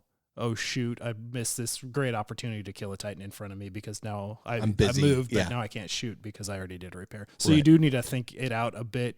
The way I like to think about this is there's a lot of interesting tactical decisions that need to be made in the game, and orders are definitely a part of that. And to what Carl was alluding to is orders are interesting and a little bit tricky in how you assign them to Titans, because each Titan has a command value, and to assign an order to that Titan, you're rolling a D10 and you want to roll above that command value. Warlords are command 3. And where would I find that command value? It's right there on the command terminal. Yeah, it is. Everything you need is on that command terminal. Yeah, it really is. Yeah, everything you need is either in the cheat sheet or the command terminal, yeah. And you can play the game. So each Titan has a command value that you need to meet or exceed on that die roll in order to get them to do what you want them to do. The interesting thing is if you fail a command, if you fail issuing a command, then you can't issue any more commands. Right. So, we've seen this in other games too. There's other games where you're issuing orders or radioing orders or whatever, and you want to pick, and it's a constant battle between, okay, do I want to get these less important things off, but they have a much more likelihood of succeeding before I go to the difficult one, or do I need this more important thing to go first at the risk of screwing everything else up. Yep. You know, but because if one of these lesser things fails, I'm you know, if I fail a roll on that, I'm not going to be able to do the more important thing. So there's a constant push and pull between which one in what order do I want to do these orders? Which comes back to those little tactical decisions. Yeah. Now, if a Titan doesn't receive an order, he still can behave normally. He just can't do the exception. He can't do the exceptional rule. And how do you keep track of which Titans have which orders? Well, boy, I'm glad you asked. Great question, Jody. Where would I check that? It's on the command terminal. Yeah, there's actually a spot on the command terminal for dice, and there's dice that come in with the rule set. Order dice. They have each of the orders on there. And it's a symbol on each one that represents a specific order, and you just set it on the command terminal. And in a case of comparison, because I'm going to be doing a lot of that. That's fine. Blood Bowl is what you're describing. Blood Bowl works on the principle of... Listen, let's not get offensive. Okay? You know, just because you're wrong and don't like the best game ever. You know what? I really wish I did. It's the perfect game. It never needs to change, apparently. It's probably perfect because I don't play it. You know, that's an interesting idea. I think we can explore that later. Yeah. No, but Blood Bowl works on the principle of valuing priority of activation because the way the turnover works is once you screw something up, turn passes to the opponent. Well, the penalty doesn't sound like it's as strong here, but am I willing to take this risk in order to get a bigger reward?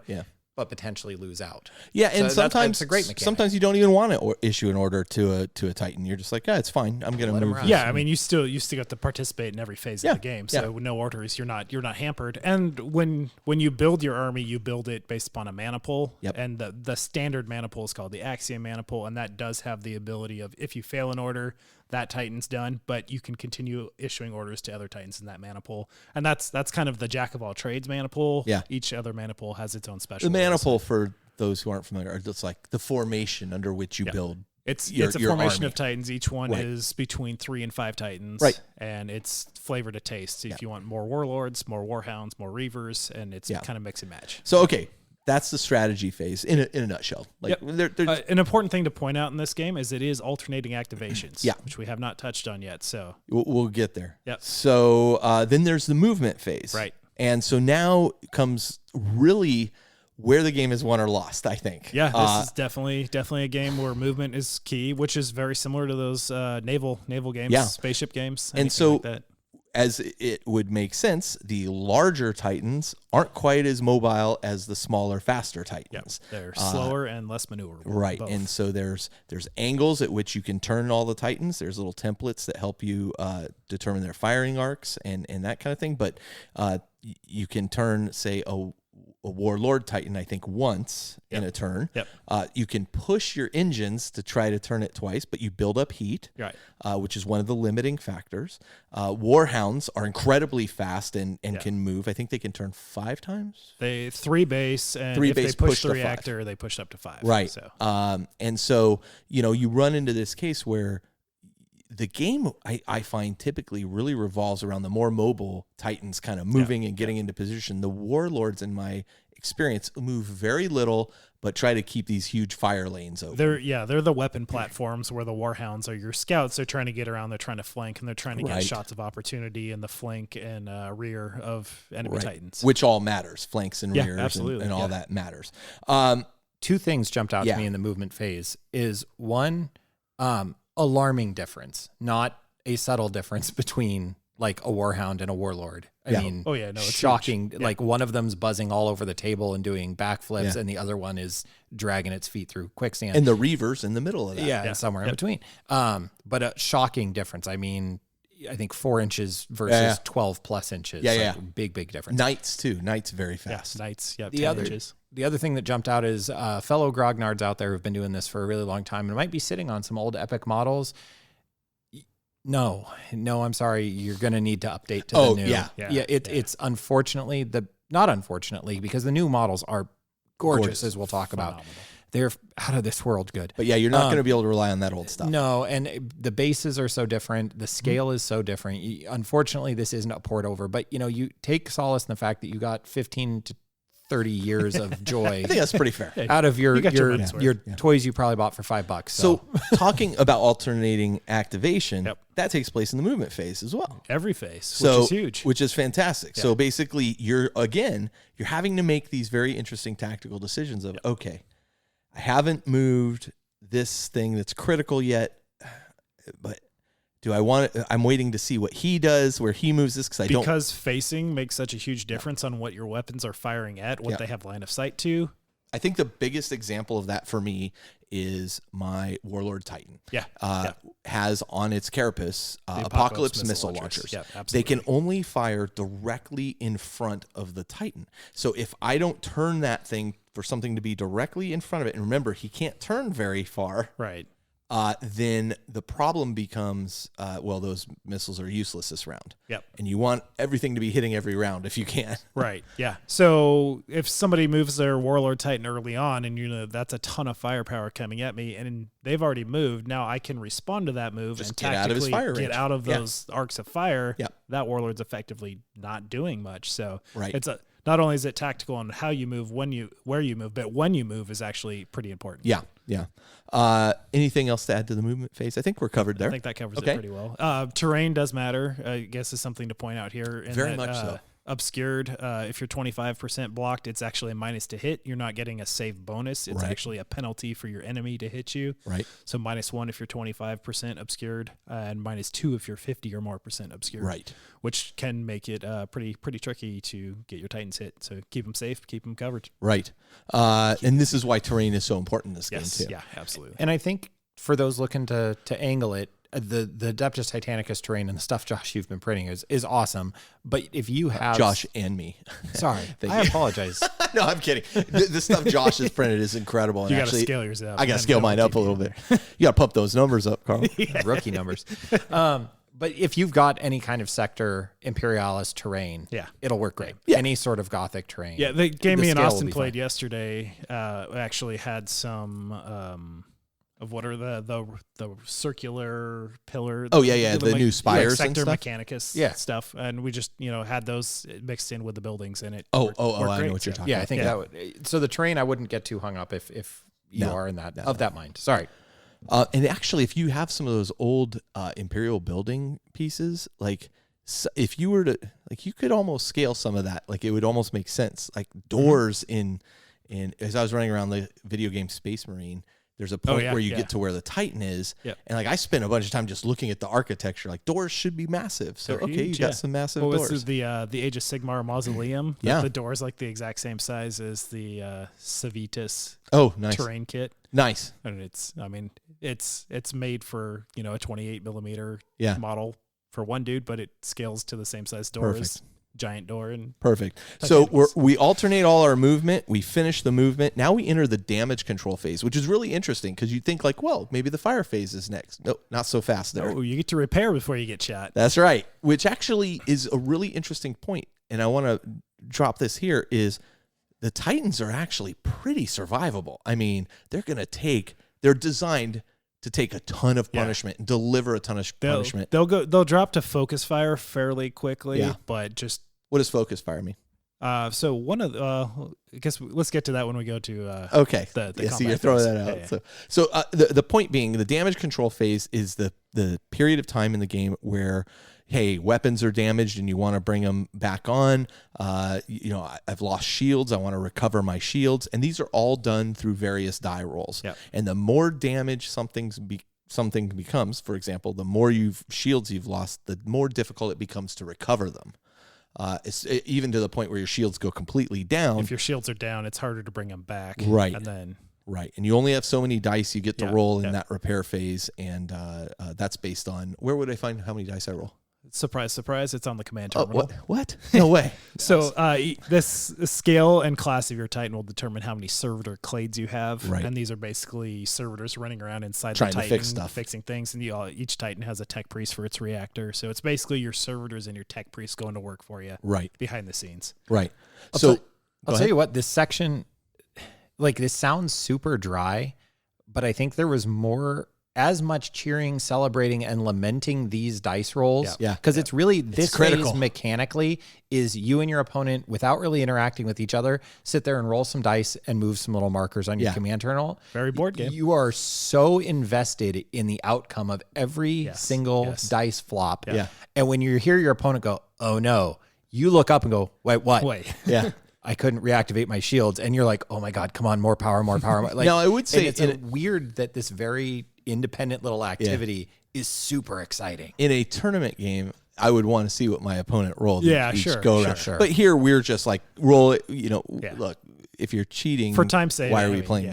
We're all playing for fun here. So yeah, but yeah, you raise a good point. And actually, that's one of the things I would say about this game is there is a lot of these phases where you're very invested in what happens in this phase, right? And failures can be almost as fun as successes in some ways. I think that might be from what I understand so far, one of the biggest trademarks of this game. Yeah, is when things go wrong, it's kind of great. Which is brilliant. You're always having fun regardless of the results. Yes. So, okay, damage control phase, I roll all my dice, I repair a few things, I fail on repairing some things. One thing to point out how that actually works is each thing you're trying to repair has basically a set dice level. So you just roll your dice and then you spend dice based upon the results of those dice. Right. So it's kind of so basically if I roll 3 dice on this particular Titan, I roll a 6, a 5, and a 2. I can then choose to assign, okay, I need a 6 to repair the weapon. So I'm going to go ahead and repair the weapon with that 6. Right. But I can bring a shield back with a 5, so I'll bring a shield back with a 5. Yep. So it's also kind of tactical and decisions the 2's wasted. on how 2s are going to be some weapons will come back right too, but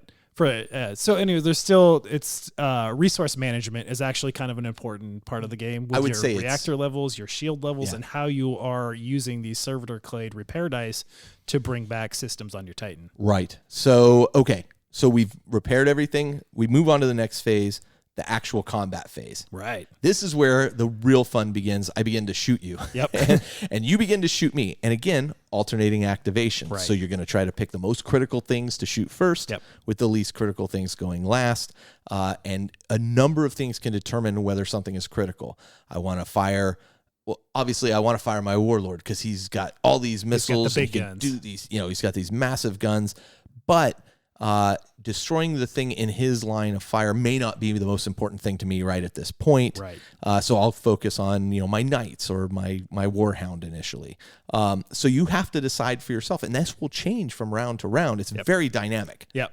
That's actually another word I would use to describe this game, dynamic. Yeah, absolutely. Every phase is very different, and you have to constantly be shifting and adjusting what your priorities are, based even sometimes on the die rolls that you get. Oh, well, my repair rolls, those didn't work how I was hoping they were going to work.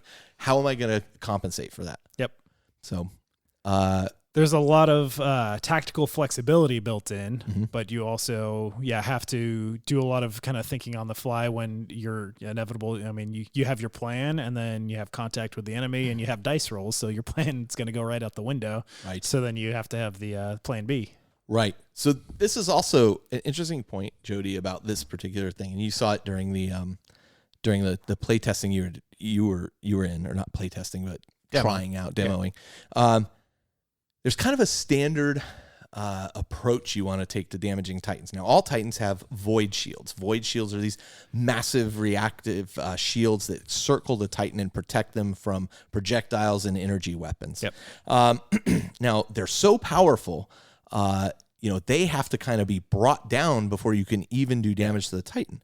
So one of the ways to bring these down is to use the things that fire the most thing, because you don't really care how much damage they do. Right. If I shoot you with the biggest possible weapon, a volcano cannon, and I hit your void shield, your void shield just nullifies it. Right. Right. If I hit you, your void shield nullifies it, period. Right. But I have to take out 6 of your void shields before I hit you with that. Well, I'm going to fire this barrage of missiles that I fire 12 missiles at you. Some of those succeed, some fail, but I get your void shield down. Now I switch to my volcano cannon and I'm punching through your armor. Yeah, exactly. The good way to think about void shields is void shields are actually impenetrable. Nothing is getting through a void shield. What you do is you overload the generators powering those shields, and then they shut down. And then they will shut down. And once the Titan is without shields, it still has armor, but it's pretty vulnerable. But it's very vulnerable in comparison to having shields. Yeah. Now it's still going to take a ton of punishment. Oh yeah. But it's going to also start to degrade. Right. And again, we see how it degrades and how it moves and slow. Maybe it moves slower, or maybe it lists, or maybe it can't move. And we see all that on the command terminal. Yep, and the critical effects. Yep. That's where things get interesting. So it's very interesting that it's kind of the same tactic. Bring down the shields, and then everybody focus fire on this one thing. Yep. And so the whole game is about steering and getting into a position where you can bring a Titan down. Yep. And then the real fun begins. And whether it's your Titan going down or your opponent's Titan going down, you're going to roll on a D10 table, and all kinds of craziness ensues at that point. From massive apocalyptic explosions that cause damage to vehicles and things near them. Everything close by, and ignore shields. So even if you have an unhurt Titan, this giant nuclear bomb is essentially going off next to him, and that's going to overload the shields. And not only that, it can have a cascading effect where one explodes, causing another to explode, and maybe even potentially another to explode. I mean, that would be pretty extreme. Actually, in Matt and Jody's game at the very end, right? Yeah, you had a what happened? Honestly, no, take me through it because it's been a bit. You had a Warhound who flanked Matt's Warlord, and you actually were able to finish off the Warlord with this Warhound. Right. The Warlord catastrophically exploded, and in that explosion took out the Warhound. Right. That's right. Got too close. And that takes me back to, it was just too, and I mean, to be fair, it was the getting up close and being out of its fire arc that allowed that to happen. It let you get it done, and that's a great trade-off. And my Warlord took an absolute pounding from his Warlord to set up this outflanking maneuver, which was super thematic, that like these two guys, massive, Titans, unload on each other, but all of it was this setup to allow the Warhound to flank him and get this shot. Now, you mentioned the void shields being totally impenetrable, and I think for some people this might be a little bit of a stumbling block in the rules, actually, that you were saying, like, no matter how big the weapon is, if it hits a void shield, it takes down one void shield. Yeah. And if it shoots a bajillion little shots that might not even be able to hurt a heavier class Titan, it's still just stripping away. Because think of void shields to me, I think of them like layers of an onion. Yeah, right? it's exactly right. Yeah, they just peel away one by one, and you try and bring them back up, and it's this yo-yo effect. It's a weird idea at first that, to me, that like, I have this massive, like, city leveling cannon, and if I blast even a little teeny Titan and he's got one void shield up, well, you took off one void shield. Yeah. But I think a necessary abstraction. That's something we'll be talking, as you'll hear in just a minute, to James Hewitt. You call it an abstraction, and it is a little bit, but here's what I would say too. Void shields in 40K, historically, in the universe of 40K, are used to protect cities and to protect special structures and that kind of thing, and they are literally taking punishment from orbital bombardments. Yeah. And so they are quite powerful. And quite resistant to anything. Now, these are mobile void shields, so they're probably not as strong as something would protect a city, but pretty close. And just for perspective, weapon loadout wise, a Warlord Titan, like the only weapons more powerful than a volcano cannon are essentially battleship lances on spaceships. Yeah. Which aren't in the game. They're not just in to be the clear. With stratagems, you can get some coming. True. But just for a point of comparison, like these are city-breaking weapons. Yeah. So these are huge weapons that they're hitting each other with. Yeah. So these void shields are still no joke. Combat phase also involves close combat. It does, yeah. So if I've moved up with this massive chain fist or battle fist on my Titan, I can punch you with it. You can punch and do a significant amount of damage. Yeah. Or I can shoot your fist off before you get close enough to hit me. Which we've also seen happen. Yeah, that was a fun one for me. Yeah, it was fun for Thom too. But so one kind of slightly important thing to point out probably now is the targeted attacks. So once Titans start taking damage, you can focus fire on specific areas of a Titan. So if they're hurting in the legs, you actually get bonuses to shoot them in the legs because their armor's compromised. And it makes it easier to bring a Titan down. Each Titan basically has 4 areas you can hit it in. It's the head, the body, the legs, or the weapons. Right. So once except for the weapons, 'cause you can't kill a Titan by taking its weapons out, but you can neuter it. Right. But if any of either the head, the body, or legs go fully critical, it is going to result in an engine kill. Yeah. And that's when you get to yell engine kill and kill. Jump around the room. So that's effectively the combat phase. And then you have the end phase. And the end phase consists of end phase is the majority of it is taking care of critical effects. So if you have Titans that are critically damaged, One of them that's a popular one is locomotors seized or stabilizers damaged. So if you've hit somebody in the legs in the end phase, they're actually going to just kind of randomly turn left or to the right in a 45-degree turn just because their legs are messed up and they're kind of limping along. Which is problematic for them in the upcoming movement phase again. They're going to have to do extra movement to compensate, and then they're going to, if they don't repair that critical damage, they'll list again at the end of that. So they're going to have to keep fighting against this kind of random leg that's, Which can also, by the way, have you crash into, buildings and this kind of thing. Yep, so absolutely. So a lot to consider there, but that's it. I mean, those are the rounds right there. The strategy phase, deciding the orders you're going to give. The movement phase, you move each of your models in turn, alternating activation. The damage control phase, you fix stuff. The combat phase, you shoot stuff. And the end phase, you apply the effects of that. Then roll for initiative. Back to the strategy phase, and continue until round 5 or whatever the mission tells you, and yada yada. I know we've spent now 30 minutes talking about this, and that may sound confusing, but I hope that summary, like right there, those 5 things, that's it. You're ready to play. You have a cheat sheet. It tells you exactly what to do. And by the way, on that cheat sheet, what page to reference if you have a question about that rule. And you have your command terminals, and you're good to go. Yep. Okay, let's do this. We're going to take a short break while we listen to an interview that Jody and I did with James Hewitt that we've talked about. It's about a half an hour interview where he's our man on the street, as you will. Truly. Because he's literally on the street calling in to us. And we talked to James about some of the design ideas, some of the things we love about the game, and where his passion was with the game in the design of it and play testing of it. So let's take a listen to what James has to say, and we'll be right back.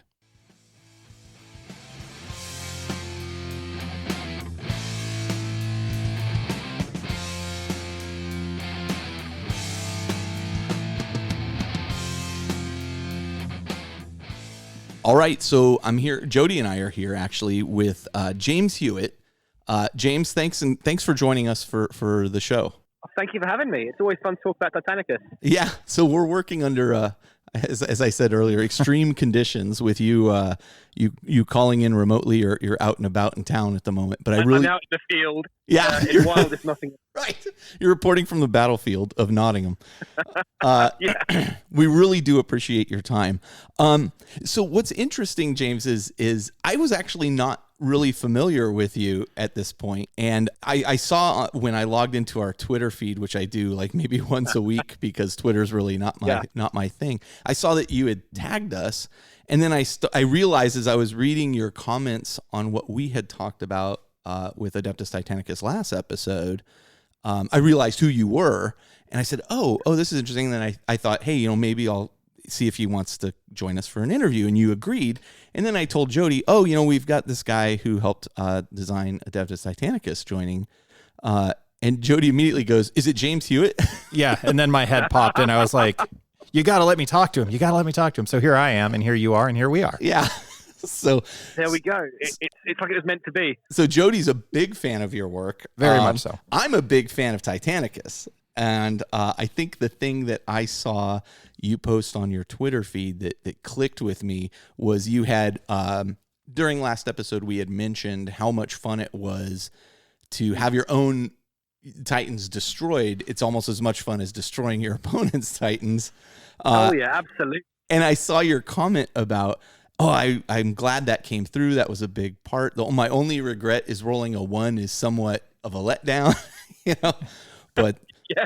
But I knew then. I mean, people came back and said, actually, sometimes that is the thing you want, because, like, if your warlord's in the middle of the rest of your force, you've got a lot of knights standing right next to it. The last thing you want is for it to fall over. Yeah. And then you're praying for that one. Yeah. Yeah, that's true. That's true. You got a point. But I knew at that point, I was like, we got to talk to you. So can you give us a little bit of understanding of how you became involved in the Adeptus Titanicus project and what you actually did?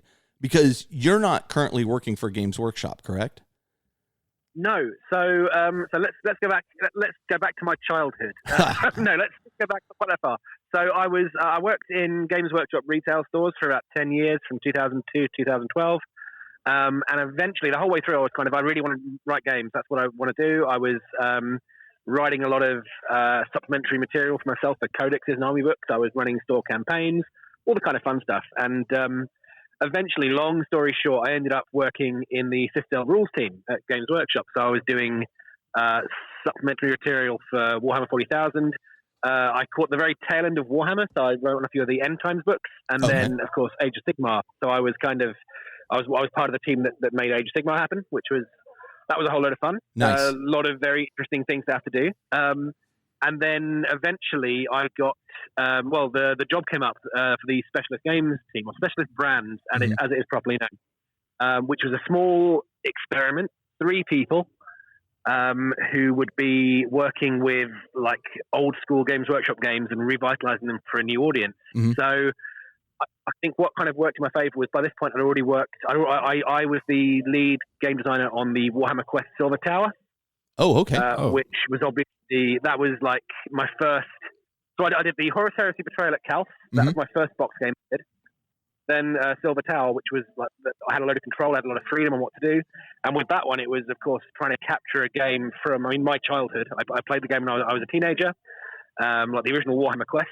And so this was like trying to reinvent that for a new generation. And I think the Specialist Game team saw that I'd done that and thought, actually, yeah, he could do the same thing for maybe, Necromunda, Bloodbowl, things like that they wanted to do. So, I got on board, and the first thing that was happening was Bloodbowl, and there were 3 of us in the team. There was myself, Andy Hoare, who I'm sure you know of. Yep. Sick, he's been around for a while. He's Horus Heresy Maestro. He's the team manager. And then we had a guy called Chris, Captain Debigulator, the man who makes the big things small, who was making them tight. And that was our team. And we Blood Bowl was kind of mostly done. I just came in and just tidied it up, added a few mistakes, as is the standard on a project like this.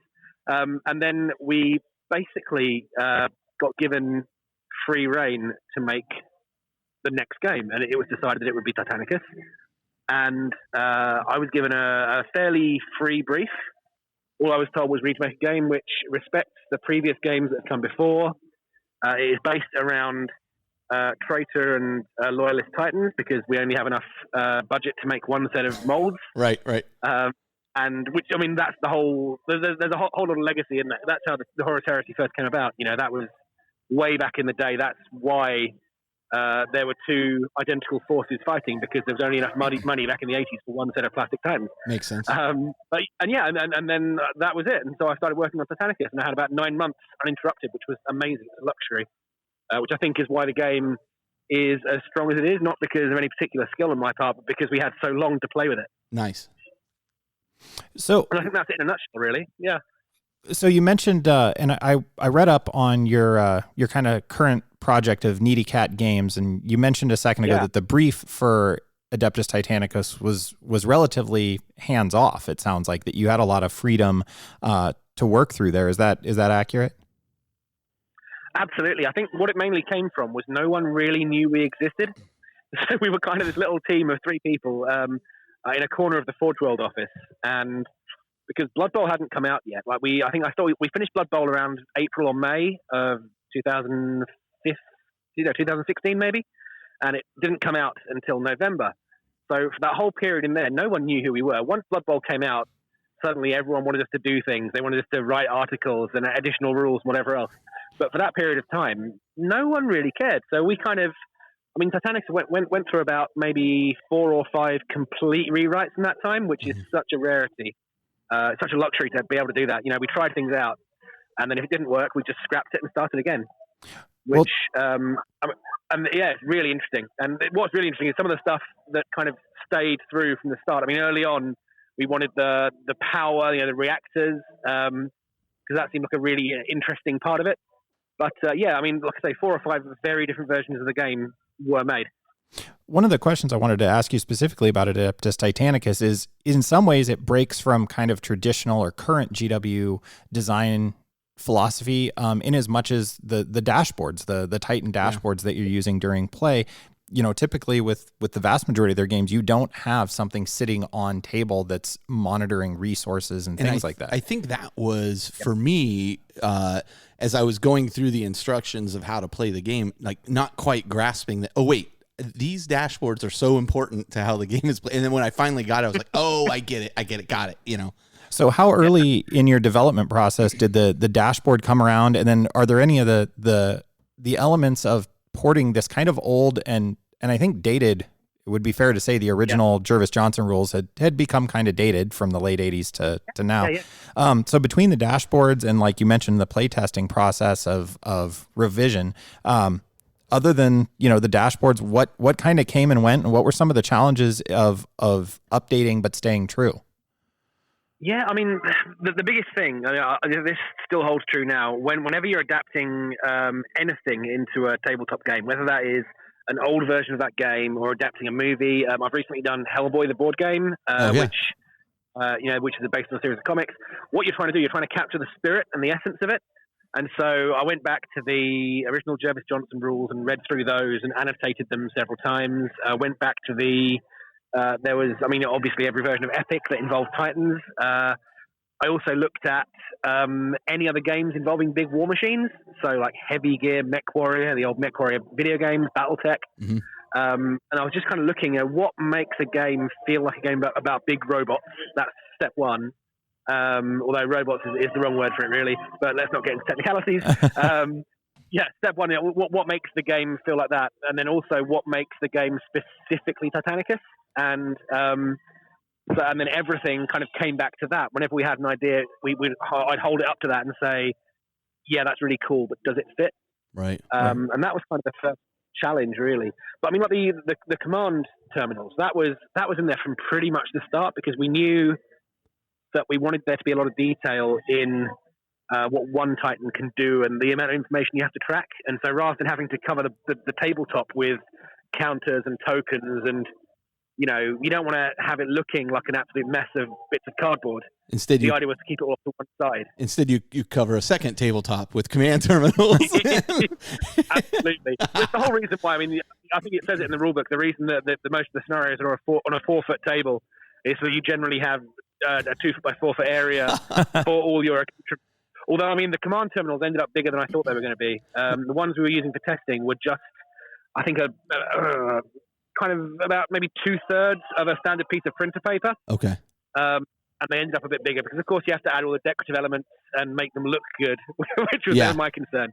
I do find I do find that those the way the mechanics work with the command terminals and the way the Titans degrade and repair and it makes them much more durable than you think they would be, initially. Yeah.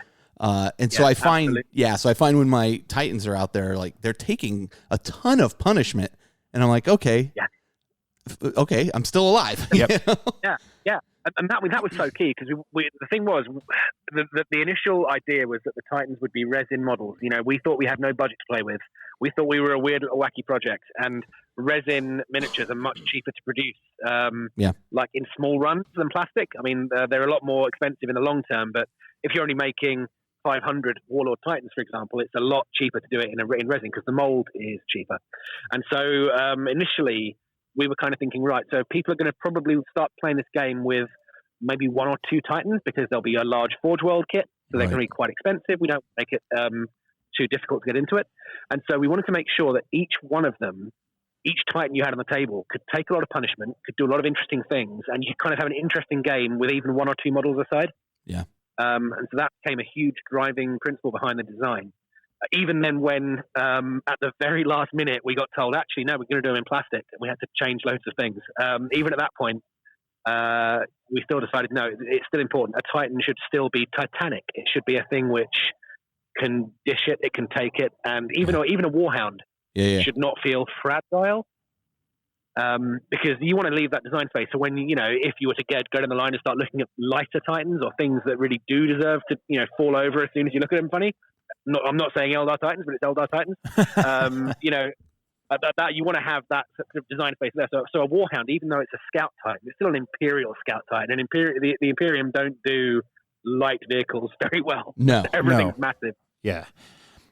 So let me follow up kind of with something you touched on there, that you wanted things to feel, heavy and durable. And I think mission accomplished there, that the game definitely translates that way. Oh, so good.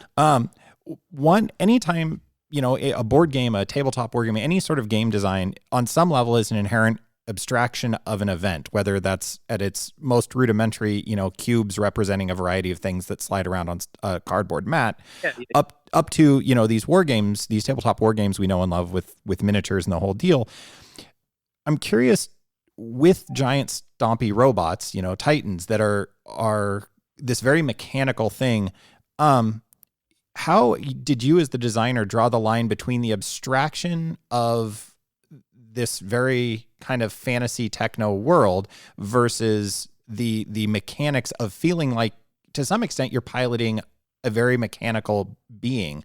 And I guess as an example of what comes to mind for me was the way the void shields work.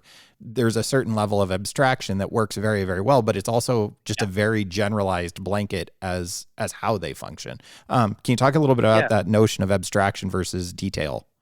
Yeah, sure. I mean, I think one thing that was quite handy, one thing that was like a guiding light, was that a lot of the time, there's a lot of like fiction that's been written about Titans, so lots of Black Library books. They often disagree on what Titans look like, feel like, how big they are, but the key points are there. Mm-hmm. And once you've kind of got yourself in, you've read all that kind of stuff, you get a gut feeling for what feels like a Titan. And at that point, it becomes almost like a balancing act. You start with something either quite abstract or quite a simulation, and then you try dragging it towards the middle, and you keep going until it stops feeling like a Titan, and then you push it back. So with Void Shields, we initially started off with I'm trying to think where it started off. I know you initially had you were rolling a number of dice equal to the number of Void Shield generators you had, and that was very specifically tracked. I remember this because the Warlord Titan, of course, the rules for it, you will know, it has 6 Void Shields in the 40k or the Age of Darkness rules, and yet the miniature has 8. And so we had a whole thing about you have 2 backup generators that are only activated. So we had this whole thing, and you were tracking the number of Void Shields you had, and they gradually fell one by one. But that was a very strong simulation of the IP of the theme, but it was too fiddly, and it was taking too long, too much tracking. And then we swung the other way and had something that was much more abstract. And you just kind of, like I say, because we had this lovely 9-month process, we kind of zeroed in gradually. We were like, it's like we were range finding, and eventually we hit on our target of where it is, which, as you say, is quite an abstract system, but it still feels very evocative, and it still feels a lot like what Void Shields are described as in the fiction, especially when you get into the advanced rules and you're diverting power to your Void Shields and all that kind of thing. Right. So yeah, there's a rambly answer. No, I think that for me clarified a lot of things. I know one of my favorite moments that I've experienced with the rule set is opening up with a Warhound opening up with the Gatling cannon just to pull the shields down. The Vulcan Mega Bolter. Yeah. And then that opened up a gap to then take a called shot into the flank of a Warlord to finish it off. But that interaction felt right. So the fact that it was abstract didn't matter as much as it felt right. For the record, James, Jody has not quite bought into Adeptus Titanicus yet. Josh is our mutual friend. Actually, I met both these guys together. Josh and I are doing our hard pitch this episode, trying to get Jody. Awesome. Oh, and it's not a hard push. It's not a hard push for Jody. He doesn't need the hard. It's the arm going around behind the back as we speak. That's right. Being forced into. Yeah, nobody's touching me. I just have it back. They're going, fine, okay. So in the end, what releases is the Adeptus Titanicus Grandmaster Edition that came with terrain and plastic models and the plastic terrain and the command terminals. After seeing that thing come to fruition, I mean, what are you most proud of with the end result of the game? Because that is clearly not where you thought you were going to start, come out at a release.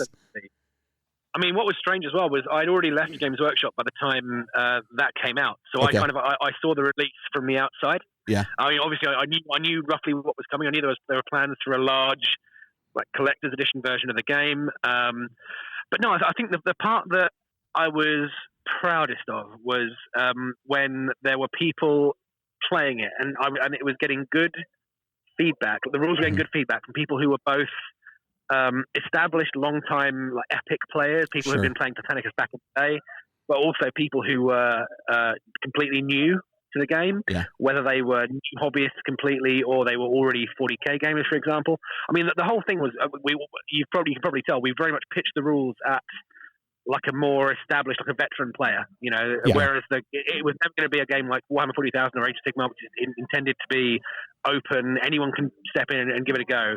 This is kind of, you have to kind of, you know, it's a chunky rule book. You have to read through it. You have to understand what you're doing. You have to kind of, to get the most out of it, you have to be quite an established player. Yeah. But we weren't trying to be exclusive. That was where we were aiming it.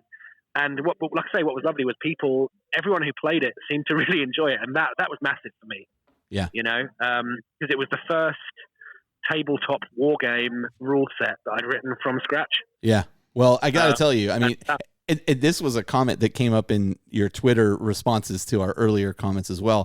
Going through the rules for me, I felt like, man, this feels like I'm really kind of reading stereo instructions. It was a little in the dry area. I mean, I think that's a fair criticism on my part. But then the reality, though, I mean, the fact is our buddy Josh had a pretty strong grasp of those rules just from reading them.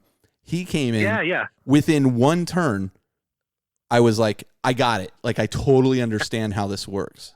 Which actually... That was true throughout testing. I mean, people were saying, you know, one round in, I got it, I'm good. Yeah. And because it's quite intuitive, I think. Yeah. Would you say that's reflective of, I mean, a lot of your work prior to this, as you said just a minute ago, like this is your first kind of big war game.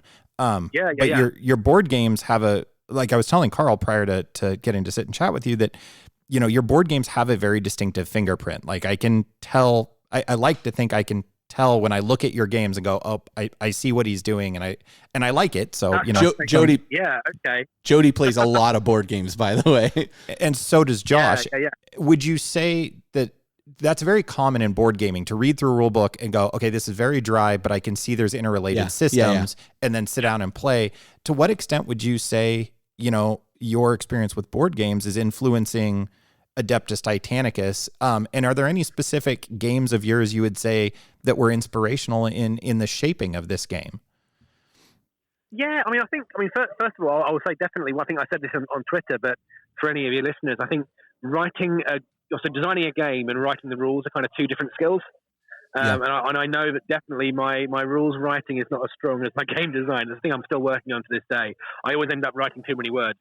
But I think what's great is that there are so many people out there, you know, making how to play videos and that kind of thing. And I feel that's kind of where rules are going, which is good. But I think, I mean, I'm a massive, voracious board game fan. I've got board games everywhere at home, in the office, all over the place. I mean, no, you can't necessarily say that I started a business so that I could have more space for shelves. But the office is now full of board games. But yeah, and I think what I've always tried to do with the games I've made for Games Workshop and everything I've made since, really, I like to bring mechanics or ideas or elements across genres of game. So, for example, with Warhammer Quest Silver Tower, the way the core dice mechanic works, which for anyone that isn't aware, on your turn you roll 4 dice, and that reduces as you take damage. You roll 4 dice, and then you spend them throughout your turn. You spend them on different actions, and the higher you roll, the better actions you can do generally. So you can spend any die with a 1+ effectively to move or fight or do basic things, but like your cool attacks might be 5s or 6s, and so that becomes a thing where you're having to make lots of decisions, and that kind of came definitely from the board games world. There are a few games that do similar kind of things. Because, I mean, I'm a big believer in giving players as many choices as possible, and mainly because if you lose and it's your own fault because you made a bad call, that's so much more satisfying than losing because the dice got you or something happened that was out of your control. And I think elements like that certainly came across in Titanicus. I mean, as you've already said, some of the abstracting in the command terminals, some of the way that the scenario setup works. I'm going back a little while now because I actually haven't played Titanicus in a while, but there was something around the way the meeting engagements work. And I believe there's a hidden mission selection type thing, where you each hide a dice or something. And there were those kind of elements which came from various board games I played. And right. as I say, it's not stealing if it's homage. Gotcha. Fair enough, right? I the thing it cracks me up when I talk to writers or to game designers, and I've criticized a rule or something. I remember before I had met John French, Jeff, my original co-host, and I had reviewed Armen Exile, one of John's books, and Jeff was pretty critical of the book. I'm kind of the we joke I'm kind of the Chris Farley that sits there and goes, remember that part where he shot that thing and it blew up? That was cool, right? So I actually really enjoyed the book. Jeff had some criticism of the book. Then I went out to Nottingham, actually at London. I went to Salute, and a mutual friend of John and myself introduced us. And I was like, as soon as I saw John, I was like, oh boy, oh boy. And then I was like, oh yeah, we reviewed your book. He's like, I know, I heard. And I'm like, oh boy, but I mean, that is to say the reason I bring all that up, because that is a difficulty I had learning the game. But I will say the rules are well organized. Like I can go and reference anything I need to reference in them. But in the end, I think it speaks to the fact that rules are difficult to write in general, and a lot of criticism gets levied at Games Workshop. And I'm like, well, if you're really great at writing rules, why don't you step up and write rules then? And I know that sounds like a bit of a cop-out, but I have bought into several Kickstarters at this point that look really great and have great miniatures, and then I get the rules and I'm like, holy God, I can't figure this out because it's so poorly done. So I guess I can commiserate with you and say, I get it. I mean, this is a big project. This is a big game. It has to be very flexible. Yeah. But I'll tell you, when you start playing it, like the rules are so fluid, like they all make sense. You're like, oh, of course you do that. Let me guess. I bet this is the next step. Yeah, it is. Okay, got it. Yeah. Yeah. No, there's a certain click. I think one of the things that contributed to that was that we have this is what we do, how we do things at Needy Cat Games, how I've always done things when I was at Games Workshop. If I'm testing a set of rules and, on like 3 occasions in a row, playtesters will assume something works a certain way, even if they're wrong, I will generally change the rules so it works that way, because that's clearly what's intuitive and what they're expecting. And so there was a really good example from Titanicus, and I can't think what it was. There was something where people kept getting it wrong, and in the end, I was like, you know what? Let's just let them do it. Let's just let it go that way. Yeah, let it do it that way. Yeah, and 9 times out of 10, that means that you make the game more intuitive. And that's true. The more intuitive you can make a game, the easier it is for people to pick up the rules. I never thought about that, but that's a really good point. Well, let me follow up on that if I can. Yeah, of course. So that notion of it being intuitive, the reality is Adeptus Titanicus has always been and currently is a more crunchy, if you will. It is a heavier game that I give you a ton of credit for making it exactly as we just said. Intuitive. Was that one of your was the fact of approaching a game that inherently is pretty mechanics heavy and always has been. Was that part of your early design philosophy of knowing that it's probably going to need to be more kind of crunchy and mechanical just by nature of the content matter? Was that an early thought, and how was that? Yeah, definitely. I mean, the thing is, the thing that we kept talking about during the design process was, if you're playing a game of Warhammer, for example, you're commanding troops on a battlefield. So you are, you're that general. You're down there. It's all quite straightforward. Whereas here, you're taking command of the princeps of a Titan, and you're commanding your crew, who are then commanding the machine. There's slippage. There are levels of it's like a chain of command, effectively, that you're going through. And so, because of that, we felt quite comfortable saying, well, actually, you can add more kind of crunch and more detail in the way the rules work, because you have to represent that slight disconnect between what you want to happen and actually what can happen on the battlefield. One of the great examples, I think, is the way the maneuvering works. So it's not like 40K where things can turn freely and whatever else. Maneuvering is really key and important, especially because you only have 3 units in the initial release. Mm-hmm. Well, 4 if you count the knights. But you have to make them feel distinct. And one obvious thematic way is that the warhounds are so much more maneuverable than the larger types. Hugely more maneuverable. yeah, absolutely. One of my favorite games, I always talk about this one, it's my favorite game during the test, was we had it was the first time that the game really clicked and we thought, we're onto the right track here, this is good. We had a game on a little 2-foot by 4-foot table, because that's all we could fit into our little playtest room. And we had like dense scenery. We had a load of 40k season death scenery. We had 2 titans that were just drawn on cardboard on bases. Like cardboard standees, didn't have any miniatures. And we had 1 warlord versus 2 warhounds, which was based off a scene in Mechanicum, because throughout the entire thing I was just reading and rereading various Black Library books, audio books, whatever else, and just kind of thinking, right, is this a thing that can be done in the game? And there's a thing in there where one of the warlords is hunted by a pair of warhounds and actually feels threatened. Right. And it was really cool, because you think, actually that's really interesting, because it shows that the warhounds aren't useless. They just have a different tactical role. Right.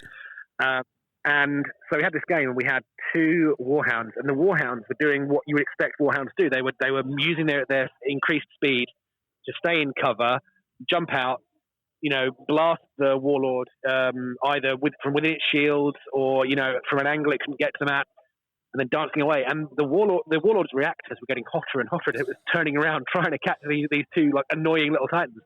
And for a moment, it looked as though the warhounds were going to have it, and then one of them got unlucky. The warlord managed to get into its sights, killed it in like 1 shot, pretty much. Yeah. The explosion stripped its mate's shield. It was this incredibly cinematic moment, and we were like, "Yeah, this feels like the right kind of thing."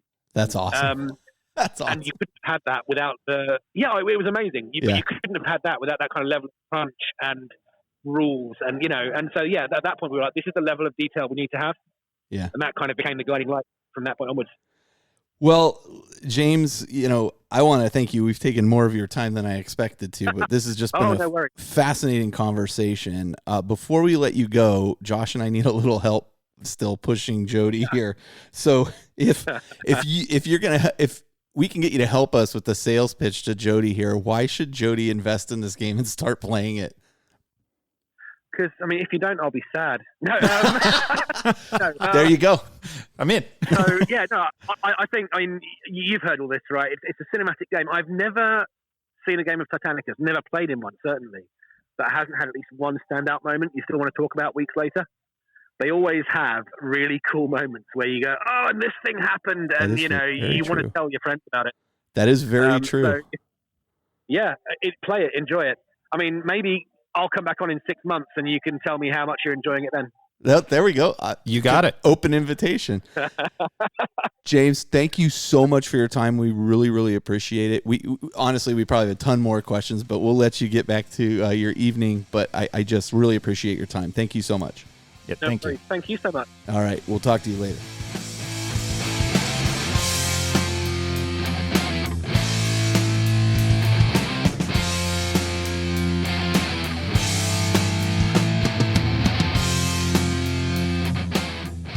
So listen, I really want to thank James again for joining us. Yeah, spend his Friday night with us. I know. Part of it. What a great, I was very excited to talk to him, especially after I realized who he was. Like I didn't at first. So thank you again so much, James. We really appreciate it. And we'll be back with you in about 6 months. Yeah. Right? Okay. So let's talk before we go to break before part 2 of this, but let's talk a little bit about the models. Cause you talked before about the older models. Sure. Yeah. How actually you were like, they really weren't that great, thinking back on it. Boy, you can't say the same thing for these models. Oh, yeah. No. The quality and detail level on these is absolutely insane. I think they might, quite frankly, be some of the best models Games Workshop has put out. Yeah, the amount of detail they can get at that scale is amazing. Phenomenal. Yeah. You know what they remind me of is a scale model builders, cars and jets and historical models. The Warlord literally has that level of detail to me. It's at that level of incredibly detailed. Yeah. Which before we get into the love fest that is about to happen, I'd say that's a fair criticism, if anything, of this model range is they aren't novice models. If you are a new beginner modeler, this is a daunting task for you. Especially that Warlord. Like the other ones are not so bad. Yeah. But that Warlord is... Warhounds go together real quick and are easy to paint up, but the Warlord itself, not assembly is involved. Like there's a lot of experienced modelers that have assembled the knee joint backwards. Yep. You got to pay super attention. But you're right. I mean, that's a good point. But you get what you pay for, so to speak. That, I mean, while these are premium models, they are specialist products from, while the mainline game is released by GW, I think that's our new standard for specialist games, of which this is one, as you heard James talking about. Yep. So, just be aware as you get into them. These are not unmanageable. They're perfectly supported. There's all the details you need. Yep. But just be aware that certainly the Warlords. It's a project. I've heard a lot of people saying, I think that's a great way to beat it. One of them. Yeah. It's a project. I can slap together a rhino in 20 minutes. I really can. Like I've assembled so many rhinos at this point. It's crazy. I can slap together a rhino in 20 minutes. I can slap together a Land Raider. I've assembled a lot of those too in probably 35, 40 minutes. What about a Chaos Space Marine? A Chaos Space Marine can take me about 3.5 weeks per Marine. Hey, you did 2 today. You still got mold lines on them too, so. That Shut up. Offside. Wow. That was offside. Can I come back now? Not, I've been scraping them. Okay. But that Warlord, I mean, look, when you go to assemble a Forge World model, it's a project. Like you're going to set aside especially a Titan, you're going to set aside an area for it that you're going to work on. It's going to take you a long time. These are mini Titans, the Warlord in particular. Now, while it's not as fiddly as a large full-scale Titan, 40K scale Titan, I should say, it is a project into itself. There is sub-assembly, especially if you want to really focus on painting this thing to like your top level. You're going to paint it in sub-assemblies. If you just want to get it assembled, get it on the table, you're going to be able to do that, but it's going to take you a while, and be patient with it. Yeah. But so I've built 2 Warlords now, and just for perspective, my second Warlord took me probably an hour to build, start to finish, all mold lines off, everything like that. So it's not huge, but that's just... You're also not a beginner assembler or painter. I've also been building models for 30 years, but that's not a fully assembled model because I have all my armor plates off separately to paint before doing final assembly. And when they're not blue tacked on so we can play with them. Right, exactly, yeah. Yeah, the problem is the game's so fun. I keep blue tacking my models together to play the game, and that's actually slowing down my painting progress. And this was my frustration with the Warlord, because I just wanted to play so bad, but I'm like, I want to paint this thing to this high quality, and I have to do this all sub-assembly, and I was just like, and then finally Austin's like, I'll paint it for you. I'm like, done. Yeah. Done. Yes. Take my money. Yeah. Yeah. Let's add some more to it too. Okay. So let's start from the bottom and work our way up. We kind of already blew it with the Warlord. Let's go down. The Warlord Titan is the largest of the Titans so far released. You never know. There is a category higher than that in the lore, but they have different weapon packs that you can get for these as well that contain the volcano cannons, Apocalypse missile launchers. The other pack contains plasma annihilators, laser blasters, and a power claw. So there's 2 box versions you can get. One is with volcano cannons and missile launchers. The other is with power claws and plasma and the laser blasters on the carapace. There's also extra options for Forge World, which are made in resin, not plastic, that are just weapons. So single weapons, Quake Cannon or the Macro Gatling Blaster. These are only available for the Warlord presently. I did not know this. But the Reaver weapons, like the Warp Missile launcher for the back, they're coming out. The Vulcan Mega Bolt for the Reavers are also coming out. And these will be released in resin through Forge World. Nice. My gripe with that is this game's actually way more popular than they had ever envisioned it being right now. So the availability of that is really hard to get. Yeah, I do notice that some things tend to go in and out of stock pretty quickly. I've been trying to get one of those Mori Quake Cannons for about a month and have not been able. They keep coming into stock in the UK because they don't have the same kind of distribution issues as because I actually didn't realize this. Fun aside, Forge World, when you buy from the US, no longer ships from the UK. There's actually US distribution. Right. So I'm like, I've been buying Forge World for so long that I'm just used to getting it from the UK. But it's like, now it comes from US distribution and there's just an issue of supply. Yeah. So there's I didn't realize this. There's 2 different Warlord kits. Yeah. Yes. Oh, okay. So there's read the Well, box. and huh? you can There's- buy the so you there's- can also buy the weapon yeah, sprue exactly. separate, which was a big point of contention initially, and the public got a little upset about it, and GW said, "Okay, we're going to release these." So, this speaks to a larger and broader issue, but basically, you can also buy these sprues separately. Yep. You can buy just the weapon sprues for either flavor of Warlord. So that you could buy one kit, magnetize it, buy the sprue. Gotcha. You're good to go.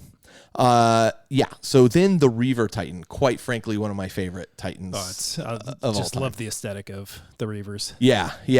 Weapon packs include the Melta Cannon, Chain Fist, Volcano Cannon, and Turbo Laser. And then the other weapon pack has the Gatling Blaster, Power Fist, Laser Blaster, and Apocalypse Missile Launcher. Right. So the same thing as the Warlord, where there's 2 box versions with the 2 weapon loadouts, but then also the individual weapon sprues are available. So that you could mix and match, which is actually pretty nice. Yeah. The interesting thing about the Apocalypse Missile Launcher on the Reaver Titan, just as a side note, the ones on the double mounted ones on the Warlord Titan can only fire forward, but the Reaver one actually has a 360 degree Reavers arc, are 360. which is really nice. but it's a less powerful version. it's half as It's half powerful. the amount 'Cause it's only one there's rack. one Right. rack instead of 2. Yeah, Right. exactly. Yeah, this is actually the Reaver from Days of Yore is my favorite Titan Yep. design. Yeah. To which I give them a ton of credit that now I think I like them all equally now. Yeah. But way back in the Wayback Machine of the 80s, the Reaver Titan was hands down. I don't know. There's something just iconic. Maybe it's the silhouette of it that it's uniquely 40K in its appearance. It looks uncomfortable, like it shouldn't, like it just barely holds together. But there's no questioning that it's in its strange gangly kind of build, that it's also just this absolute Super powerful. death-dealing machine. Yeah. That old which is squat pose too. Yeah. And then we get down to what I consider the kind of workhorses of the army, which are the Warhound Titans. These you don't buy separate sprues for at this You point. actually get 2 in a box. You get 2 in a box. You Two get 2 Warhounds Warhounds in in each one box. Pack of hounds. Yep. Always And been. they come with a bunch of weapons. They come with 8 weapons between those 2. the 2 sprues that are in that box. So. So far, I only have 2. Eventually, I'll probably add 2 You more. definitely want more. Yeah. They have by far, hands down, been the most fun They're clutch. to play, but also build and paint. I think they're also the most enjoyable to build and paint because they are quite quick and easy, and they have the most posable options if you want to get interesting with legs and getting a little more variety in For sure. the posing. Well, as you guys just heard, James talking about how interesting they make the game. Yeah. Even just in my demo. But then you heard James just talking about that The battle of 2 versus the Warlord and 2 of them versus a Warlord, and what a cool scenario. scenario that is. And that's not, just so you guys understand, even in my limited scope of understanding the rules mechanics, that's absolutely not an anomaly. No. Like if you are thoughtful about your play, that would absolutely be an interesting and dynamic way For sure. to work through a scenario with this. The Warhounds add a level of dynamism or a dynamic nature to the game that, Carl, you'd said earlier, like dynamics a word you would associate with this game. Mm-hmm. Yep. And earlier today we were talking about Gothic, and I'm not a huge Battlefleet Gothic fan. It is my as to Carl is to Blood Bowl, I am to Battlefleet Gothic. And my gripe has always been that it just doesn't move. It's not very dynamic on the table. It's not. I agree. Things are very slow moving And precise. Like its measurement is very... yeah, there's issues. This game, I think, without the Warhounds or Knights, but without the Warhounds, there's a certain element of this of a little bit of a slog. Yeah, I could see that. But the Warhounds, Things are slow moving. They're plodding. Yeah. And the Warhounds, I think, add an incredibly, not only are they aesthetically just gorgeous models and a lot of fun and a very unique design. Star Wars fans out there, the AT, SD. whatever. Nobody who watches Star Wars. Anyway, Josh and I. Everyone except you. Jeff. I'm aware. Yeah. About a bajillion people. Yeah, I know. That's my one great nerd failing. I can get a, never mind. I'll send your hate mail too. Gothic. No, I'll stand by that. We can hash that one out. I'm right, and that's fine. All But Star Wars hate mail goes to Jody. At the there's I ticked people off in this episode. Yeah, I dig out one. No, kidding aside, though, the Warhounds, I think, add a tremendous amount to the game. Agreed. I think without them, They fill up a necessary gap. yeah, Like I think without a doubt. yeah, and fun, a fun gap. Oh, yeah. And something to point out about this game is that there's not a huge variety in unit options. So Right. there's a lot of almost mirror match games, but incredibly exciting how they play out. Yeah. The internal balance of the units is, I think, exquisitely well executed. So warlords are very fast. They can still put out a good amount of firepower, but they're incredibly fragile when you compare to something like the warlord, where the warlord's a big tank who's not very maneuverable, but he can blast. He can just blast things off the board. Yeah. Caught flat-footed a warhound. No, I mean, I literally saw it play out that a warlord will evaporate a warhound if he can catch it flat. Yep. But that's a big if. Yeah. And then we talk the knights. Now, the knights work a little bit differently. They still have a command terminal, but it's actually a much smaller command terminal than the Titans. Considerably smaller and simplified. Yeah, they kind of don't really... you could think of each knight as... And I use this loosely because it's not exactly correct, but each knight is kind of a wound in the overall model. Now, a knight can take multiple damage before it falls away, but then once it falls away, now you're down to 2. If you had 3, now you're down to 2. Yep. And when you lose another one, you're down, So, I mean, you see the power and strength of them. They need to work in packs. Right. And you see the power and strength of them diminish as they begin to lose knights, as they begin to lose each knight. Yep. But they don't degrade their movement or anything like that. Right, they just kind of lose a guy. Yeah, you can't disable weapons on knights or anything. That's what I mean by they don't lose, slow right? down. They don't suffer critical damage. Right. They just die. They just die. Yeah. And there's several options of knights available, including the Lancers, which I still haven't assembled. But there's the Questoris, the Lancers, and then the Acastus. Yeah. And those are not quite yet released. Yeah, they're not out They're yet. announced and soon to be. That's going to be interesting. There's several weapon options for knights, especially with the Lancers, that have not been released yet. So there's some sprues that will probably be coming out to give you the alternate weapon options. And we did see a preview of weapon options coming out for the standard Questoris knights. Yeah. The rocket pods and extra Melta weapons and fists are coming out, so those will be out in the next. Listen, I gotta tell you, these models are super fun to assemble and paint. Oh, okay. They assemble quick, and then they're fun to paint. To me, they're on par with I really like painting Terminators. I know you guys are not. I know you're not necessarily a Terminator painter. I really enjoy how they're a little bigger than a Marine, so they're fun to paint. These knights, they paint up super fast and they look good super fast. They still have a ton of detail, just like the other knights. But so just one thing to point out about the model range in general is they have actually they in-depthly studied all of the CAD from the actual Forge World resin models. Right. And then they made the scaled down versions of these models. They didn't just shrink down the existing CAD. They completely remodeled everything, but they heavily studied every detail in these Forge World resin models. It shows. And then brought that into these new sculpts for these guys. And absolutely, the detail shows, the proportions are all there. They just knocked it out of the box. If you like Titans, in 40K, and you've looked at the Forge World website and been like, oh man, I wish I could buy one of these.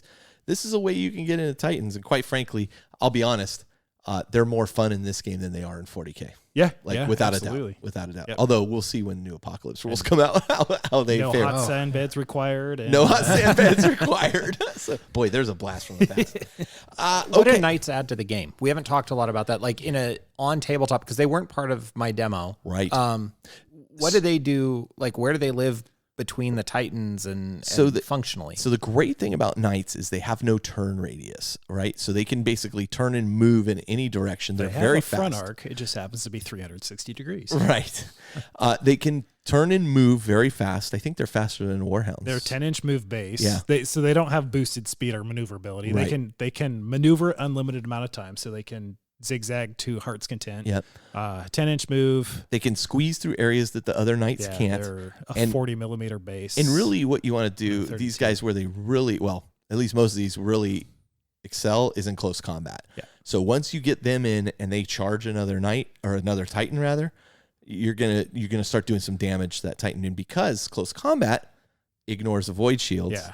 I was gonna say that's where it really becomes. The reason you want to get knights into close combat is because if you're within 2 inches of a Titan, you're within the sphere of its void shields, so you're just going straight to damage. And knights, anything with a melee weapon, gets to target for free. So if there's injured legs, injured head, whatever, these knights can just swing right for that damage part of a Titan, and they can actually bring it down pretty quickly. And not to get too specific, but Titans also have a size category to each of them. And some of them can't shoot at things that are within a certain range of them. Part just of too close. Carapace weapons can't shoot within their scale right in inches. So those Apocalypse missile launchers aren't going to do any good against 3-4 knights that are right up on you. Yeah. My game with Austin, he actually charged my warlord with 5 knights. And my warlord was untouched, full void shields, everything like that. So he was able to get 5 knights just into my void shield. So instead of shooting my choice target with my warlord, because I unfortunately didn't have a split fire going, like my I didn't have apocalypse missile launchers. I had the turbo lasers up top. They were just useless that turn, and I had to spend my turn just firing with all my plasma guns to take out the knights before they could do serious damage to my warlord. Yeah. So to put that in context, in order to split fire, you have to do an order, and this is where I talk about the orders are really critical. Yep. And so because you hadn't given it the order of split fire, as soon as those knights got in close to you, you can't fire the carapace weapon at anything else if everything you're going to shoot at the knights. knights. Goes at one target unless you have a split fire order. Right, so. right. So something to plan out. Super fun. Yeah, like super fun. I cannot say enough about how cool these models are. Like it just and you know, all joking aside, Austin did a great job painting mine. Yours are looking fantastic. Austin's look fantastic. And when you see them in their full glory, you're like, wow, these are impressive. Yeah, with terrain, with knights, with all the different things going. Like it's such a photographic. It's a photogenic game. I need to add before next weekend. I need to paint some of the terrain that I have assembled for this. That we're Well, speaking of models, we haven't touched on that yet. Yeah, and we're gonna get to that later. I think here in the the show where we start talking about some of the terrain and other products that are in this line. Gotcha. So we'll get. Well, Josh saying that the game's photographic and very photogenic. It's super photogenic. I will tell you, those out there who are like me are on the fence about I'm not sure if I'm willing to invest. When I went to Adepticon, more than any other single event, and I don't think it was necessarily a tournament I was watching, it was just people playing pickup games of this with 4 or 5 models aside and just having a blast. And it, more than anything else, it was just walking by a table and going, my God, that looks great. The models and the people having fun. Yeah. Truly. Every time, it doesn't matter. When a Titan explodes, it doesn't matter whose Titan it was, even if it's yours. You're cheering. You're like, oh, yes, this is awesome. Yeah, no, it's just an incredibly photogenic game. It reminds me almost of historical gaming, that a really well-done historical table is just, there's something incredibly thematic and resonating about it. Giant robot or whatever vehicle battles, it conveys that really beautifully. I think the aesthetics are not the thing you're on the fence about. No, right? No, that's rarely is that the issue. All right, so we're going to come back. We're going to talk a little bit about some of the lore, some of the expansions around Adeptus Titanicus, a bit around the other products involved, and also some ideas on how to start playing. So we'll be right back. Hey, this is Big Nasty B from Life After the Cover Safe, and I'm at a mall talking to strangers about Table War. Table War develops some of the most innovative products for the miniature wargaming and hobby industry. And I develop pictures. That's great. They develop things like the Fat Mat.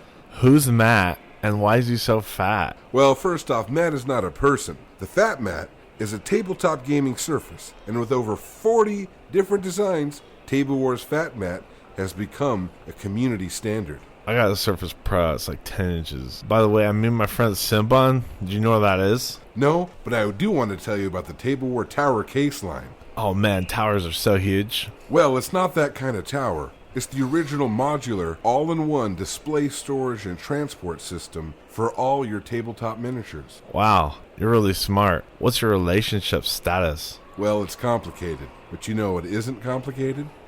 Chili dogs. This is true, but also the Macro Mat. Oh, geez, not that guy again. The Macro Mat is a one-of-a-kind, innovative photography backdrop, perfect for collectibles, hobby miniatures, and small works of art. Its durability, portability, and functionality in one inexpensive product. I wasn't paying attention to what you just said, but do you validate parking?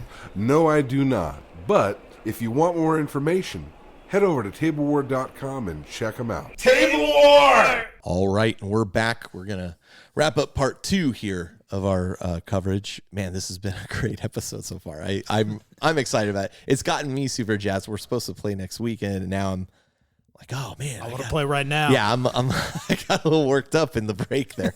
Whew. All right, calm down. All right. Let's talk a little bit about the lore. Now, we talked at the beginning kind of what these were really about, what Titans were about, where they filled in a battlefield role, kind of where they came from. But Black Library has written a number of books that really revolve around Titans. And actually, I have these a little bit out of order because the first one I really should talk about is Titanicus by Dan Abnett, which really kind of set the groundwork for how Titans are like naval warfare, right? I mean, he does a good job of kind of making everything ring true. And that book, like, people really like Titanicus. It's quite a good book. But you and I, Josh, have read Titan Death. Yep. And without giving away any spoilers, the Titan Death, the summary of it is that it involved a mass destruction of multiple Titan houses, and all of these were fought on a planet called Beta Garmin, which is just before the entrance into the Sol system. Where the Loyalist forces... It's the whole system in Beta Garmin. Correct. A couple planets. The Loyalist forces send their Titan legions out there to do battle with the enemy Titan legions because they don't want the battle to occur on Earth. They would rather destroy these planets that are already heavily polluted compared to have just the Imperial Palace and things like that just get decimated. The amount of damage that Titans... It would destroy everything they're fighting for if they fought on. As I was saying, like each Warlord Titan has city destroying ordnance equipped in their arms and missiles there. So it's a fantastic book. It's by Guy Haley. It really personalizes a lot of pieces of it, but I was riveted the entire time. I thought it was a great Horus Heresy book. Vengeful Spirit by Graham McNeil deals a lot with night houses and knights, and in fact, what is it, Moloch, which is the another expansion which we'll talk about for Adeptus Titanicus, kind of speaks to a lot of the night houses and what occurred there. We have Imperator by Gav Thorpe. I haven't read that one. I haven't read Warlord by David Annandale. Titan by Dan Abnett and Anthony Williams is actually a graphic novel from way back in the day when they would do what was the Inferno? I think it was Inferno. Yeah, I don't. Was the graphic at that point for a while they were doing their own. Demon Fugue was, I think, kind of the marquee. Yeah, that one was in Inferno 2 originally. I think. Yeah, and then they became their own graphic novels. Titan was fantastic. Yeah, Titan is totally forgotten that. Is fantastic. Yeah, and you can actually get this from Black Library print on demand right now. Oh, nice. So, yeah, and then Forges of Mars by Graham McNeil also has some Titan stuff in there. But if I were going to recommend two books, and again, I can't talk about Imperator or Warlord. If I were going to recommend two books at this point, it would probably be Titanicus and Titan Death. Those two will give you a real good feel for what Titans are like in battle. The neat thing about and there's tons of well-established lore, is they'll actually go into detail about how the legios or legions are organized. Yep. There's different arms of the Adeptus Titanicus. The command structure, the research guys, the building guys, the repair guys, the Titans themselves. But there's just really, really cool lore out there about how Titans are delivered on a planet, because there's these giant, I mean, they're 100+ foot tall robots coming out of space. They're not robots. Yeah. Okay. You keep calling them robots. So what's a robots. better term? Titan. Yep. Fair enough. Look, you got me there. I'm not a Black Library writer. Titan is so. Anyways, my Titan cored you like an apple. Not yet. But anyway, seeing these giant Titans being delivered from space, because they have special drop ships and drop pods just to get Titans onto planets, because which is insane. They defy gravity, the amount of gravity it takes to get these things. When you think about the amount of power required to drop something ridiculous. Like that. Yeah. So anyway, there's some really cool lore out there that really gives you good firsthand accounts of how these things work and how they happen. And after reading Titan Death, the novel, like looking at the command terminal of the game itself, is like, I really kind of got the sense of this is what the Princeps and the Moderati are looking at inside that Titan. They're looking at their reactor levels and where their void shields are and how heat and damage are happening and things like that, which is pretty neat. So. Another fun little shout out here is the Hell's Reach, both the novel, but then also the video. There's a point they interact with a Titan and they go on board and they talk to the Princeps and the Moderati, and that interaction is pretty interesting. So for those who want their visual format, there is the Hell's Reach video as well. or a Space Marine video game where you can actually see a Titan and then see it fire, even, which is really, really awesome too. But that game in particular, boy, you really got a sense of the scale of that thing. Like in the scale of Imperial architecture, it's just incredible. That level you get the jump pack on it. There's never been a more satisfying video game level than that. Give me a thunder hammer and a jump pack. When you finally discard the jump pack, I'm like, oh man. Everything else after that's a letdown. I just stopped playing the game. I just go back and play that level over and over. Okay, so let's talk. There's 2 expansions so far that have come out, and we just talked about one, Titan Death, which, again, these are both expansions so far are themed around events in the 30K Black Library lore. Yeah. Titan Death, the book, like the expansion rather, the lore within the expansion piece again focuses on the same battle that Guy Haley just wrote about. So that's fantastic, which is the war for Beta Garmin. It adds Titan legions with some special rules. There's a couple in the core rule book. Yep. There's a few legions in there. This one brings 6 or 8 more, so there's significantly more, and these are kind of they're the equivalent of chapter tactics. Like exactly. If you look at a Space Marine chapter, this is the Legion chapter tactic. Exactly. You have different Titan maniples, which are introduced, and that's different ways to build your force. Mm-hmm. So maniples it's required Titans, so you'll have 3 required Titans and then 2 optional Titans, and that's how you start the kind of the basis of your army building. And then you have narrative missions, which are cool. They're pretty cool. Like this game, more than any other GW game out there, I would be inclined to play the narrative missions, even if I don't have the specific forces that match that, just because they're very thematic, super asymmetrical, lots of interesting things going on in there. Okay. Can we back up just real quick to the Titan maniples? When you're organizing a force and you're spending your points and buying your models and your weapons, is one maniple roughly equivalent points wise to another maniple, or it varies because the Titans scale and which Titans are in the maniples vary quite a bit. And actually, when you're building a army, I guess we can just go into that briefly here. Sure. So when you build a Titan battle group, basically you start with a maniple, but you can actually bring more than one maniple. So you could have a maniple that is just Warlord Titans, and then you could bring a second maniple that is just Warhound Titans. So you have multiple maniples, and the special bonuses that you get for those maniples only affect the Titans in that maniple. Mm-hmm. But so you set your points going by the match play. There's different levels of which you can play, and it's a point range. And you will build a list based upon that using maniples, and then you can also get just extra Titans outside of maniples. So if you want to build a specific maniple but have some points left over, you can bring any Titan you want in there as long as you have points for it. And that one just doesn't get to benefit from the maniple special rules. And when you played your match play game against Austin, what was your take on how long that game took, like compared to, say, a game of 40K? It was pretty comparable. There was still a couple of quick lookups of the rules just to reference things real quick, because I hadn't been able to play with all like full advanced rules and things in that in I don't know, a couple of weeks or a month since our last game of it was. I would say we played 1750, which was roughly 5 Titans on each side, plus knights, and actual gameplay time was probably about 3 hours, and we could definitely play it in probably 2 if we were trying. Right. So just to give everybody kind of an idea, that's the investment you're talking about. With fewer models than a 40K game. But about so someone to point out, this to me is the equivalent of a skirmish game. Like it takes a little bit longer, but you have more crunch and details in the things that you're tracking and paying attention to and tactical decisions that you're making. But you only have to worry about 5 Titans, 6 knights, something like that. So in fact, watch this product drop here. So I have a half tower case from Table War that I use for all my painting stuff. Jody, you saw it earlier today, where I have drawers in there that I paint. I bought 2 new trays to slide in there so I can just magnetize my Titans specifically, put them in that half case, and take them with me to go. To transport Titans. And it's got the drawer at the bottom that I can slide the books into. Can you do a little stock card modeling to make it look like a Titan dropship? Oh, that would be awesome.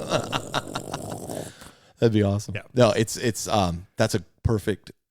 Like it's just so convenient. I can just pick them up, go. Yeah, that's the best way I could think of transporting. Yeah, and my point being, my point wasn't necessarily to push table war, although a little bit. Yeah, table war. But my point was really to push chili dogs. Damn it. No, my point was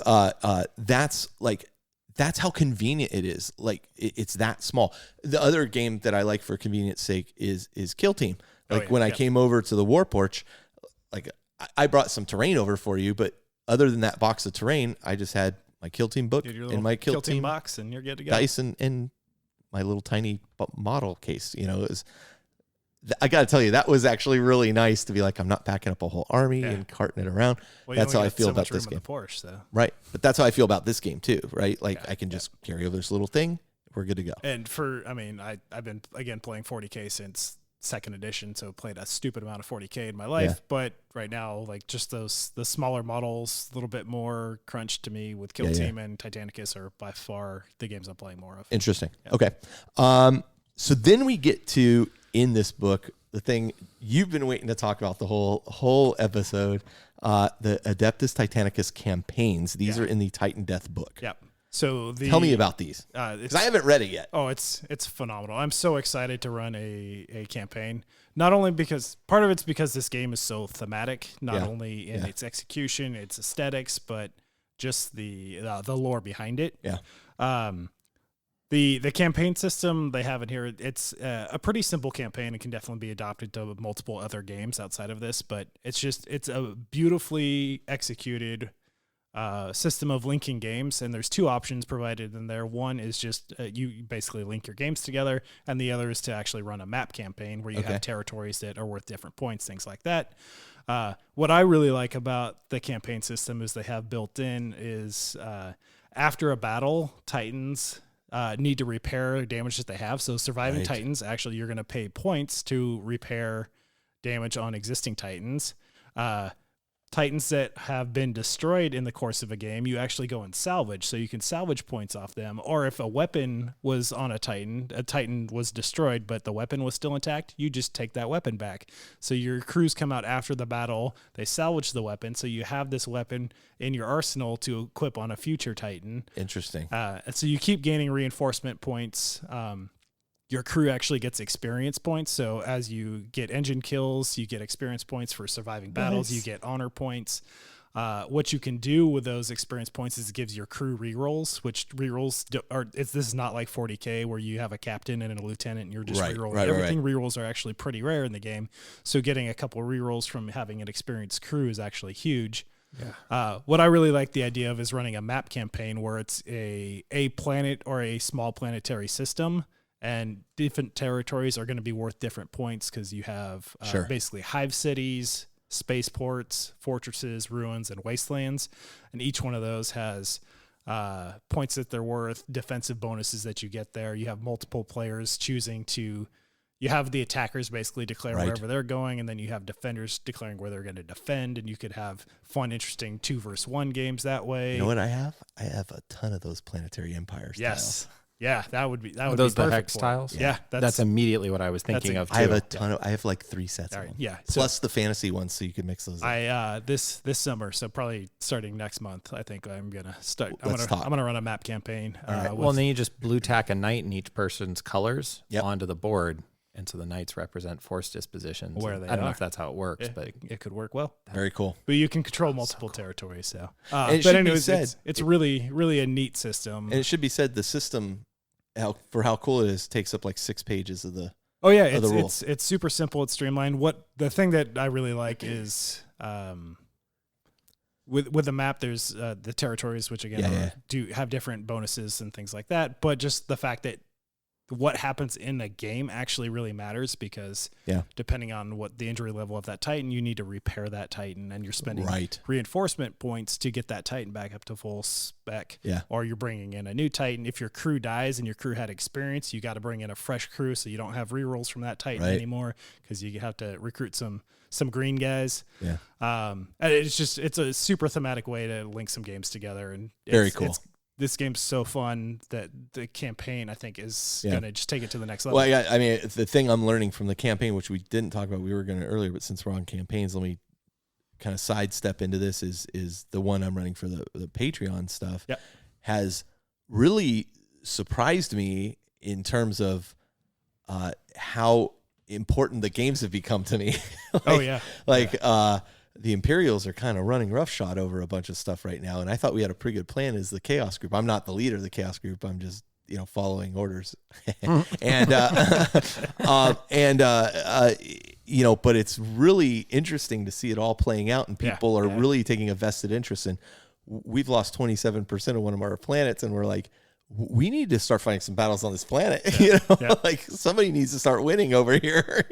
I saw, one of the Imperial planets is pretty close to that 50% mark. Yeah, it's I noticed that too. Got a game in there. Yeah. So it's interesting. Got to rally the troops. To me, just campaigns, and the great thing about the Patreon campaign is like, if you run a campaign for Titan Death, I can still count my game in this absolutely towards both campaigns. I can say, I played a game. Yeah, you're still playing Chaos too. Yeah, perfect. So I'm super stoked. I'm double dipping into campaigns. And there's a couple guys that are playing. We've had like 70 games played in that campaign so far. Wow. Like awesome. That's awesome. Off the hook busy. So there are a few things better than campaigns are great, and they're even better when they're active. I mean, that sounds like no, but you're right. When that excitement's behind one, they just come to life in a way that's hard to capture. And next month, something super stoked is going to happen in the campaign. Nice. I think people are going to be like, "Oh man, I'm excited!" Well, I think you told me what it is. Yeah, I'm still excited. Anyways, so for this, I have a whole plan for a system that I thought out, and what I'd like to do is get together for a couple game days and have everybody who's in that campaign play probably 2 games that day. So lots of things are going to happen pretty quickly, and it's not going to be something that's going to drag out. But while we all have some time, and then the more you can play it once, better. Just now's the time to do it. Get 3 solid game days where 2 games are happening in a day, and in that day you can see what's happening in the campaign for the next phase. So I'm happy to loan the Astronomicon for that purpose. I will take you up. We on got that. the table space. So we got the players. We got the space. We're just short 1 player so far. Yeah, we just gotta. If only we had one more player. Wonder where you might find one. I think I know. And then there's Doom of Molech, which is based on the Vengeful Spirit story by Graham McNeil. This really focuses on the battles of Molech, has Titan legions of Molech, the household marches, which are knight lances for this group. Molech really focuses on night battles, which we haven't seen a lot of yet. And knights are fairly affordable, so I've been thinking of kind of boosting up some knights too. Oh yeah. So the interesting about the Doom of Moloch is that it brings in a couple new Titan legions, so you get those more kind of chapter tactic type things for the Titan legions themselves, but you also get a ton of different knight houses that are in there, loyalist and traitor. Yeah, and each of those houses basically has a characteristic. It's not necessarily a chapter tactic level of depth. Right. It's more of a warlord trait for you got the one guy who really matters, and then he's got his lieutenant who also kind of matters. Yeah. And they have cool traits and bonuses and things like that they get extra stratagem points and stratagems for legios, stratagems for lances. Yeah. And so one thing this does add for everybody is it does have more stratagems, which are mostly a kind of a match play thing. Fun bonuses. You can bring in orbital strikes or a void shield generator or a plasma generator. Just fun little bonuses the game has built in. Yeah. And this has a bunch of options that everybody can benefit for, even if you aren't super interested in knights. Just to touch on lances real quick, as I was talking about how mana pools, you build your Titan battle group off of mana pools. If you're playing with knights, you build your knights off of lances. Right. And lances are essentially groups of knights. So you need at least three banners of knights. Okay. And a banner is a group of knight, and they're all going to act as a unit. So you're going to bring in multiple lances. So basically, you're building with knights as the base instead of Titans. Got it. And that's how you do it. And you can't interact with lances and mana pools. It's one or the other, but you can still have both in both. Right. I got you. Yeah, it's like a separate formation. Yeah, exactly. Yeah. It's the formation of your building blocks. Okay. So let's talk just real quick about the other products available. I have a short list here. There's a few more, but I didn't really go into super depth. But I wanted to focus on a couple things. And the first one is the Grandmaster Edition. Now, this was the one that came out. It came out with, I think, 6 knights and 2 warlord titans. Yep, and terrain And the rules and the templates and dice. And oh, by the way, the dice in this game totally suck. They're all the same color. It would have been great if they were a little different color. You're constantly hunting for the right dice. I've actually switched out my dice now to dice I use for shooting and all that. Yeah, and I swapped out all my D6s to color match my Legio. Yeah.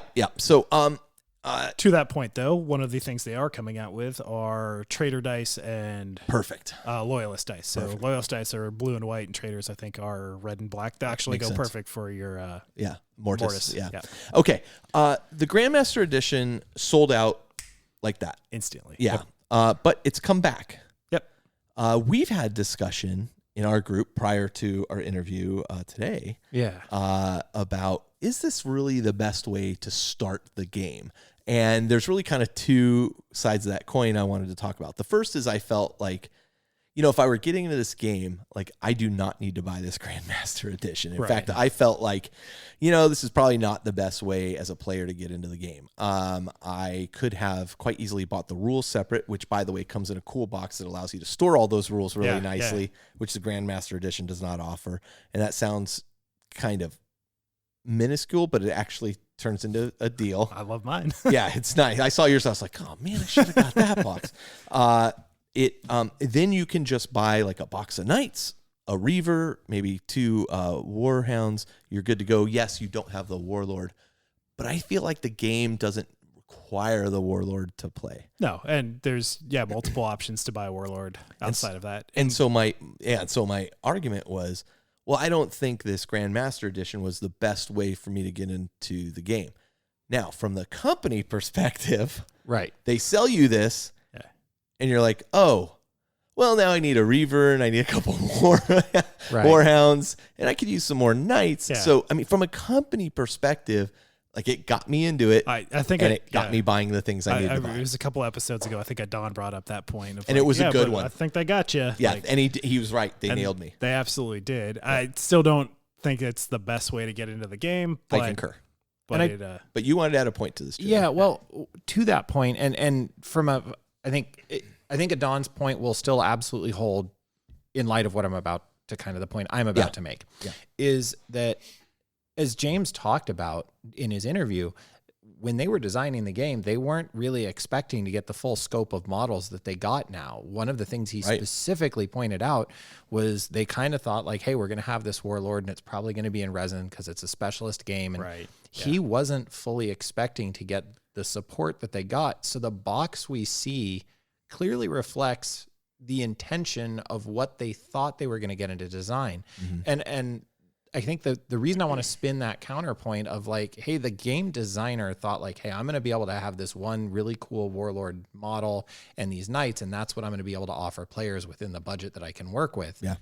Because that's a reality of design. Which is really interesting that at GW, like at Games Workshop, we think of this huge monolithic entity. It really isn't. Like I'm telling you, it isn't. Right. But what's fascinating is that the designer has to think as well, I'm working within the scope of this. Like this is going to be my budget. Yeah, I that had never even really occurred to me. Yeah, just make a game. A ton of real world constraints with casting, molding, the tooling of those things. Like what the company's willing to invest in this risky venture. Yeah. So fun little anecdote to that point of how real that is years ago I was at when Games Workshop had games days in the US, but it just had the one in Baltimore.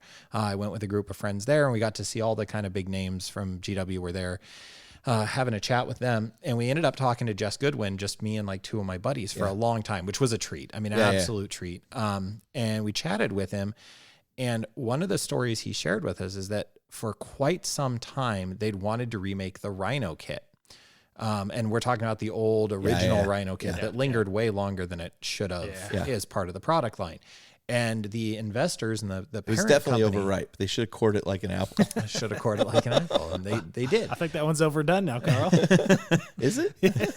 So they asked over and over, and the board that they answered to said, no, we sell a ton of those kits. Why would we invest in making another one? Which is a fair monetary point. When you're looking at it from a purely business decision. And this is, keep in mind, that's not GW saying no. It's their investors who hold their wallet saying no. At the end of that line. Yes. Yes, correct. So GW said, well, but we're not selling very many Predator kits. And they said, no, you're not. Well, how would you feel if, and this was a couple of people, if Jess redesigned the Predator kit for a better one that people would buy a lot of? Great. That sounds awesome. And the entire time, the intent the Rhino chassis was to build a better Rhino that could sit underneath it. And they went, oh, we also built you this new Rhino. And oh, cool. We'll produce that. Yeah. Because they were willing to invest. Yeah. Right. So that reality, and the reason I share that story is that reality of cost dictating what's going to be in the box and what is there. So the people who kind of saw this evil empire move of, oh, it's a money grab by GWs, we hear frankly too often online. Agreed. And admittedly, I don't think there's any they're a company, they're interested in making money. Yes. There is no company that is not doing a money grab. Right. Now, but are they, how you define a money grab? Right. Are they driven purely by how do I maximize profits off of my player base? I have never got that impression from anybody directly at GW that their motivation is financial. Yeah. Their constraints are financial. Correct. But their motivation is to make the best game possible and the best product possible to bring them. Certainly the designers' motivations are that. Absolutely. Yeah, without a doubt. The and designers and painters and those guys, James made that really clear that like, hey, this is what I thought I was dealing with. So when you look at the constraints of what he talks about in the interview, about what model he had available, when you look at the Grandmaster Edition, to me, which I felt like it was a real misstep, even in light of, Loopy had a great comment at the time of the Grandmaster Edition is very expensive. The Grandmaster Edition is also a great value. Both of these things are true. Right. Yeah. And it is. And it's a great statement. And especially in light at looking at James' commentary on the models and the way they selected which models they were going to design and why the Warlord, it made a tremendous amount of sense to me why we see the Grandmaster Edition being what it is. Now, all of that said, I don't think it's probably a product I would select. I don't think it's the way for you to get in. No. Like, I wouldn't pitch you. Especially me. Yeah, I wouldn't say, Jody, you got to get this. No, and I don't think if I go, that's the route I would go. No, and I think the reason they started that way is exactly to what James pointed out. But as I was talking about earlier, this game is way bigger and more popular than they ever anticipated. Like when there was a lot of complaints about the Grandmaster Edition when it launched about the price, and they're like, "That's ridiculous." And I'm like, "Really? It sold out." It sold out, and I don't think they were intending to reprint it until. No, and they have, and now it's available. So but if you look at just the price breakdown of what you get in that box compared to buying it separately, it's a great deal. Yeah, it's a great deal. It's a great deal to split with somebody. Yeah.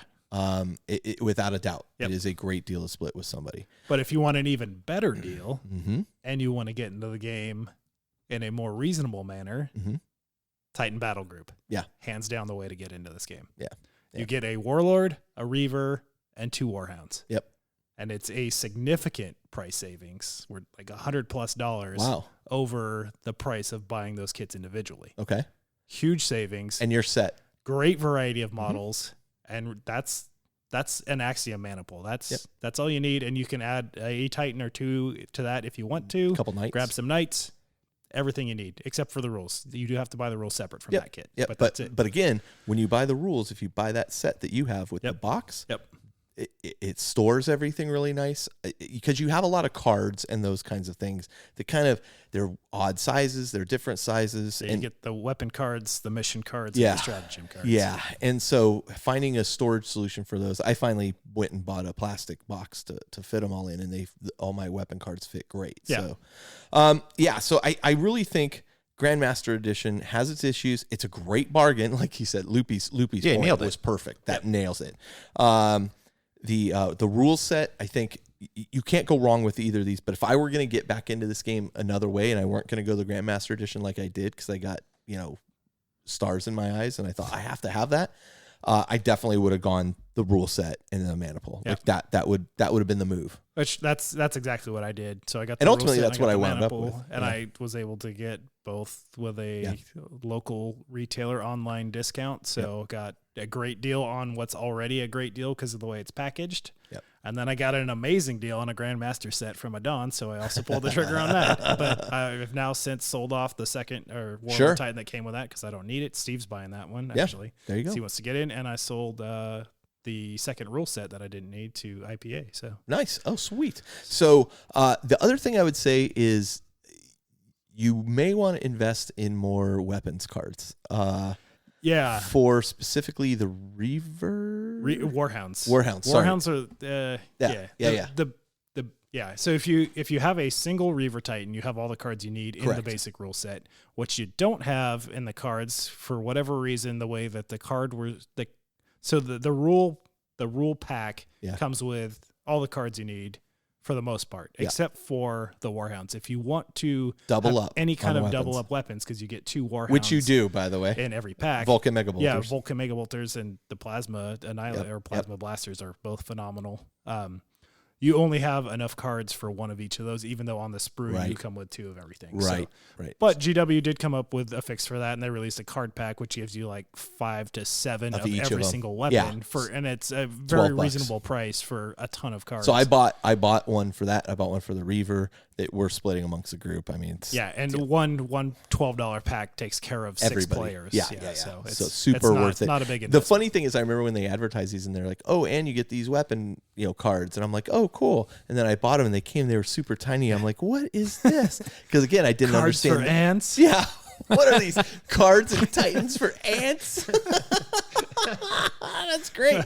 But I didn't realize quite how they worked. Jody's lost it. And then now that I've seen it in play, I'm like, oh, of course they're this small. Right. Like, that makes sense. I mean, you don't want to make the command terminals any bigger than. But it was funny. You saw the picture of it, and it looked like a playing card deck size, and it was not. It was not at all.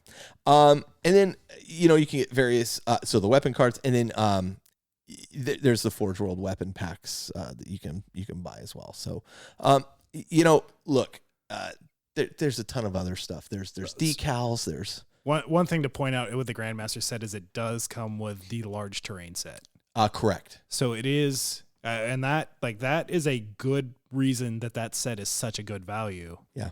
For the price is because that's $100 kit you're getting inside of that, plus the 2 Warlord Titans, plus 2 sets of Knights, the plus Civitas. It's an amazing deal that you get. The Civitas City, that's what it's called. Which it's a great terrain kit. You can build up a ton of buildings. There's great detail in them. They're super modular in how you want to build them up. Right. And now they have released the spires, so you can get. You have like domes and spires, and they look beautiful. And spires, and it just really brings that Gothic flavor home. Yeah. And then you buy a 3D printer. And then you just go to town. And you just go to town and let that thing run. I mean, look, there's various decals for the various different Legios and stuff. Different decals. They still haven't come out with the remake of the ones I need. The Mortis. I'm sure they will repeat them eventually. But again, people are gouging those on eBay too, like $75 for it. I'm like, come on.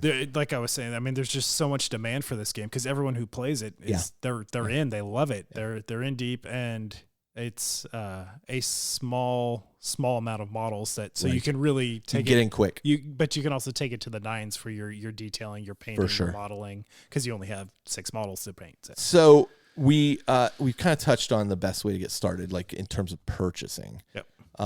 If you can find somebody who knows how to play, playing with them is always the best way to learn, in my opinion. Yep. You can read the rules, but again, we talked about that a little bit. To your point, the reading the rules versus playing the game are 2 different things. 2 different experiences. Yeah. Very. And having somebody like the core rulebook has that basic demo game kind of built into it. So if you just run that, if your player's experienced with war games, 2 turns basic, 2 super turns easy. Introduce the advanced rules. I think they're good to go after that. Otherwise, just even a game of the basic rules and leave them hungry for more, and hopefully they come back and want to take it to the next level. I'll say that of James Hewitt's game design philosophy is every game of his I've played, and it's a few of them now.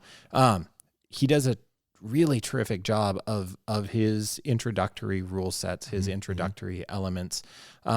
Really do get you going. Like it's not difficult if you take that step. And I know a lot of times many of us feel like we're getting a shortchanged version of the rules if we play those beginner or basic rules. Like, oh, I don't want to play with training wheels. I want the full experience. I would say in this case, trust the guy that he's stepping you into the game with the best of intentions and with some know-how, some artistic license and some careful acumen about how and why he's doing that.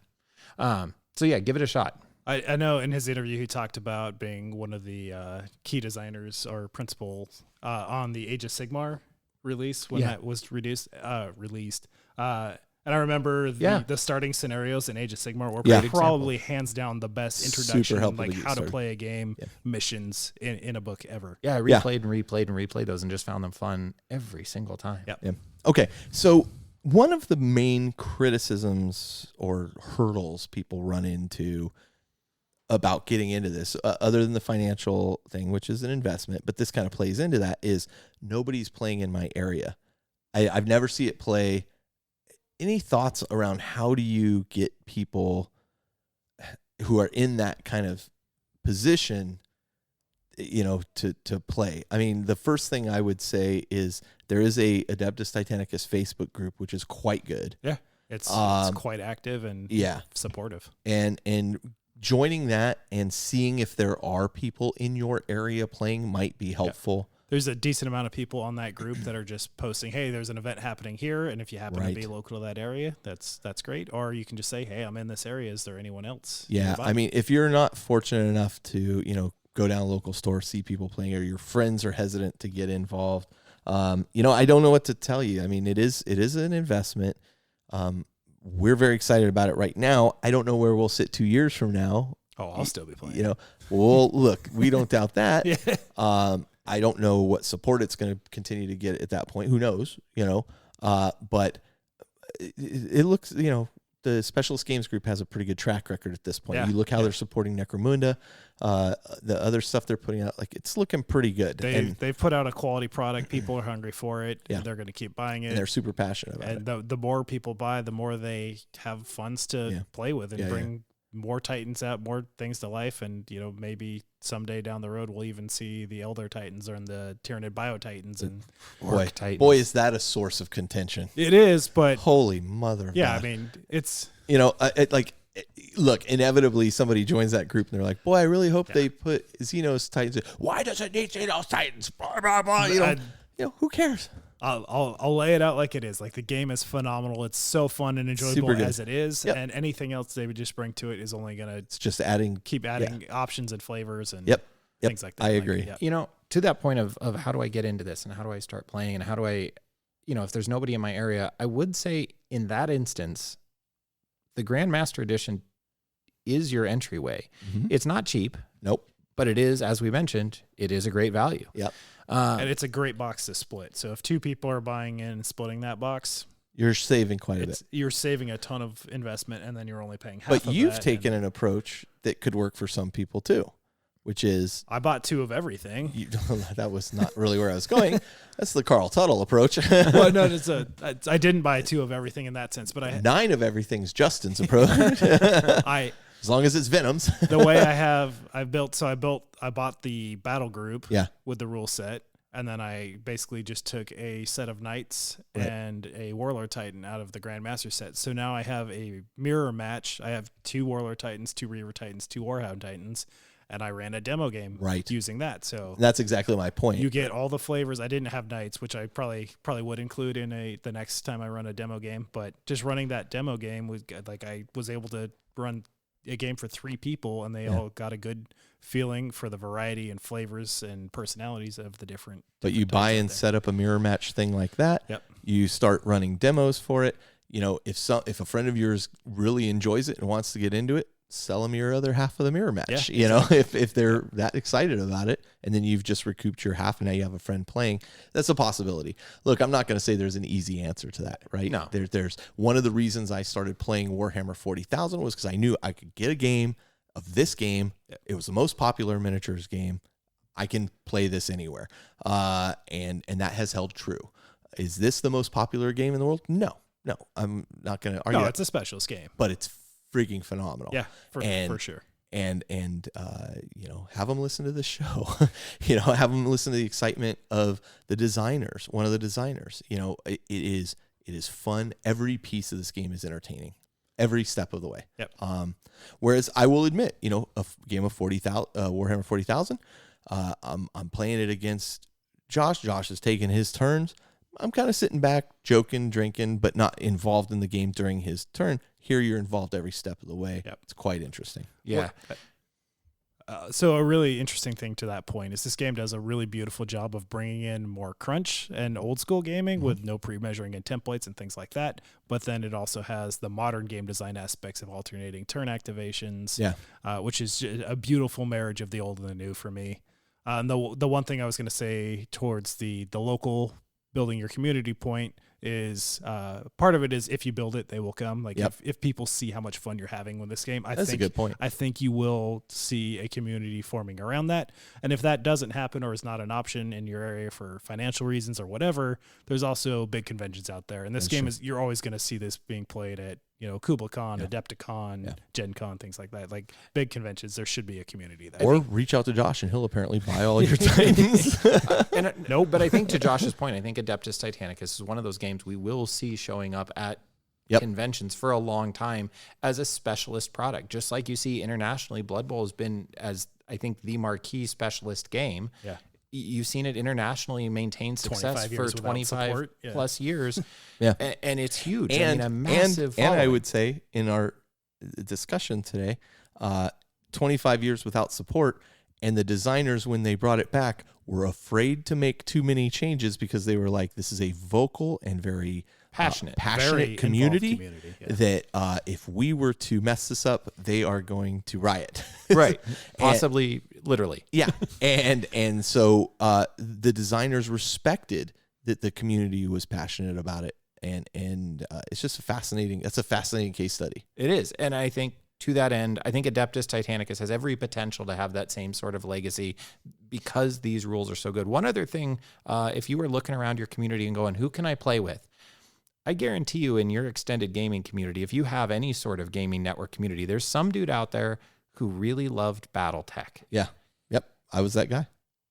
BattleTech. Let me lower into this lake so I can cool off my heat sinks so I can play, Amen.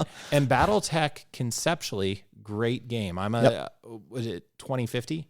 Yeah. 2050 is the OG. I think that was it. I think that was a Return of Kerensky. Anyway. Grognards, you can lynch me with my inaccuracies. Feel free. But I believe 2050 was the original with the heat sinks and the whole, like, the machine isn't perfect and it was before Inner Sphere came in. And if any of that's making sense to you or somebody in your group talks wistfully about BattleTech, my goodness, is this the new better version? This they will latch onto this like nobody's business. And unless they are just deeply attached to specifically, which is a real thing, the Mech Warrior world and universe. Yep. But if it is, in that case, giant stompy machine robots, they're not robots. Titans. War machines. Sure. Whatever we want to go with. Can't use that one. To use the colloquialism of giant stompy robots, if they like that thing, my goodness, is this just so satisfying as a rule system to get that feel across. Right. So those are some people you could reach out to and say, hey, maybe you could try this thing with me. Yeah. And maybe they're willing. Yeah.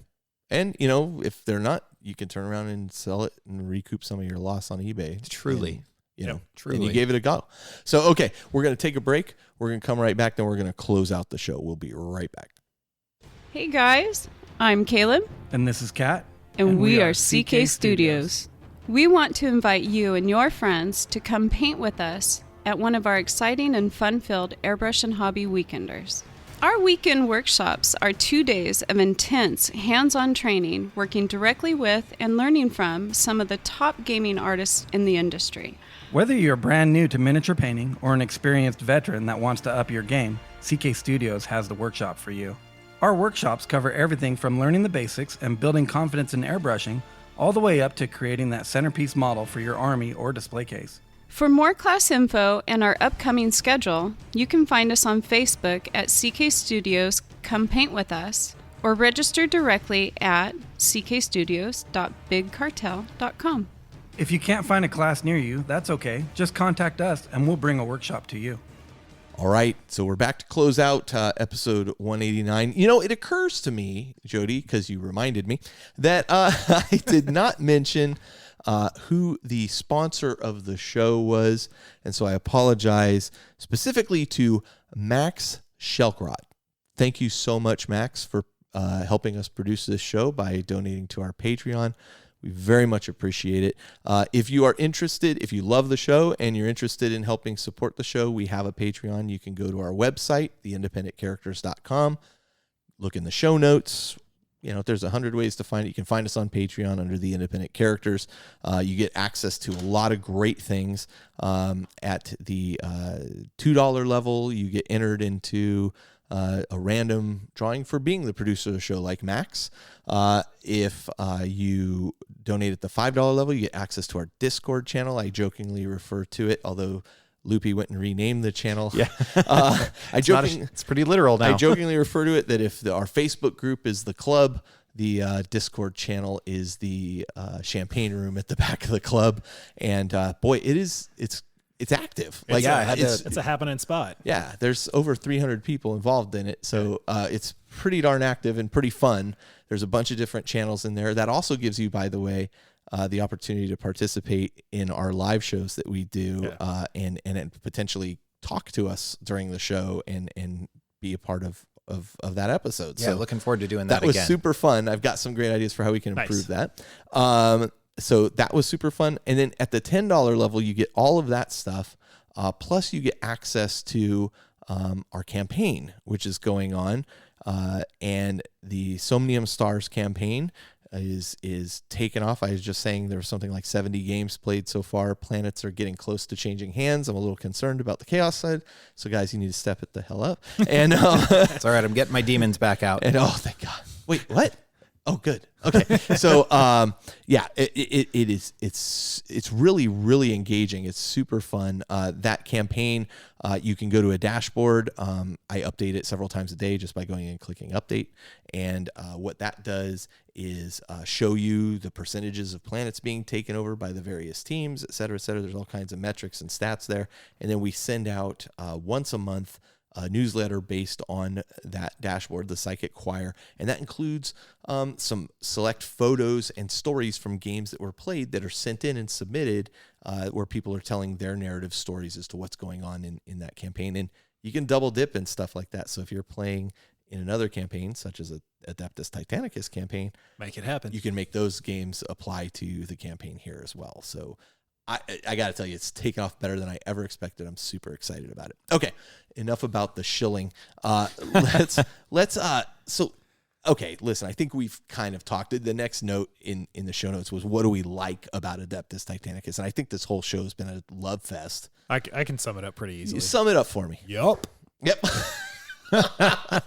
Yeah. I mean, I've yet to come across something I don't like in this game. Yeah, honestly, my only complaint, except the sub-assemblies of the Warlord, the accessibility of those extra weapon options right now. The only complaint is that this game is too popular and I can't get all those shiny toys that I want right now. Fair enough. I agree with you. Which is a great problem to have, honestly. Like, I'm okay because it's showing good health for the game. Yeah. So listen, this is our final go. And I think we're close. I'll be honest. Like, I think he's already kind of decided, but we got to do our final pitch here to Jody, because I really want you involved in this game. I want you involved in this game. I wouldn't say more than life itself, but I want you involved in this game very heavily. Jody, if there's anything holding you back from this game, let me tell you, I don't feel like this is a game in our group here that is going to be kind of a one and done situation. I think that, especially with the campaign thing and seeing how Josh is excited about the campaign. Very serious about making that I got excited about the campaign with you talking about it. I'm all for it. I've literally bought a 3D printer to print the terrain because I was like, I don't want to bother Josh or Jody to print this terrain for me. I'm going to print it myself, so that, we've basically doubled our capacity to print terrain for the game at this point. That's how invested I am. That was what kicked it in. Of course, I'm printing 40K terrain for it too, but it's. I think it has legs. I think it has longevity. I think we have a significant number of our group members playing that are excited about it. Pleasantly surprised. Yeah. That I think, if that's your concern, that's not going to be a problem. Josh, what do you got?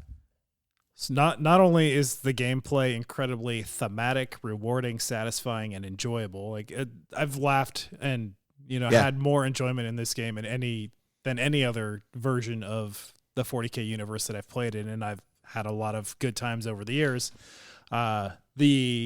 The painting and modeling aspect of it in itself is a treat. So just having that kind of detail to work with, those models, the posability, the options, the basing, the things that you can bring in at that scale with the, bringing ruined bases on your, like incorporating terrain into your basing. A lot of people are using the old Epic models on the bases. I just got a handful of that from Austin because nice. He got a giant batch of it and had some to spare. So. I found where you can 3D print some. Oh yeah. Actually, I've got some if you guys need anything. Perfect. No, I sold off my yourself, so. my Marine group for Epic, so I don't have that anymore. Yeah. So I don't know. For me, not only am I nostalgic about this, but this game has delivered so far above and beyond what nostalgia would have just had me check this game out. Yeah. For the the cursory. Okay, I really enjoyed that game. I got to check it out. Like, no, I'm in. I love it. I think the important thing for us is because we're involved in so many aspects of the 40K game. Yep.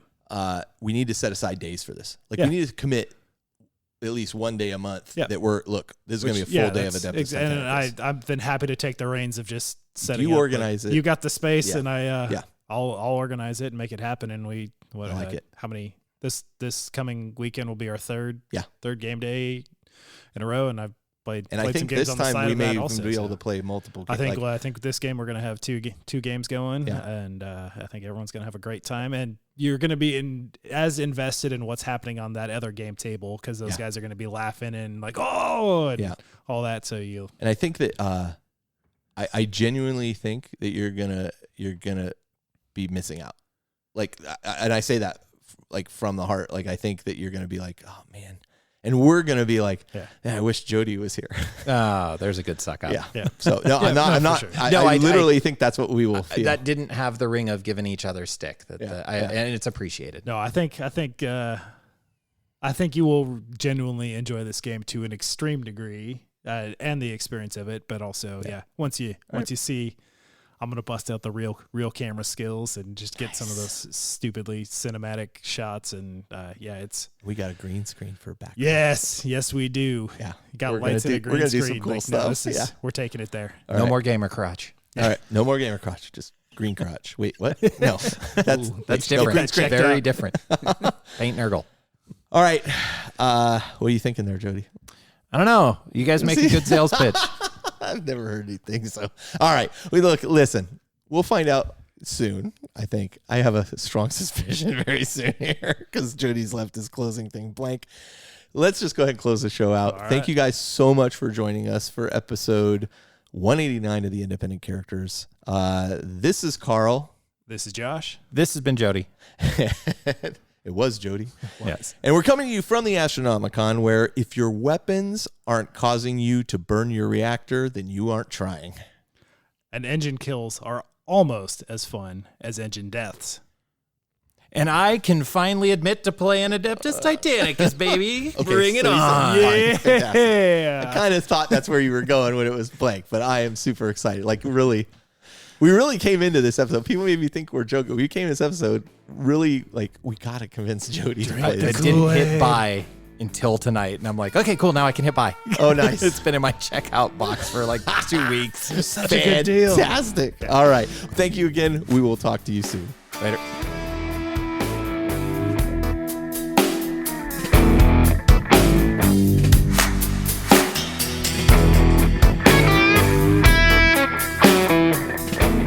This episode of The Independent Characters is protected by the Creative Commons license. If you have further questions as to its use, you can find information on the front page at theindependentcharacters.com.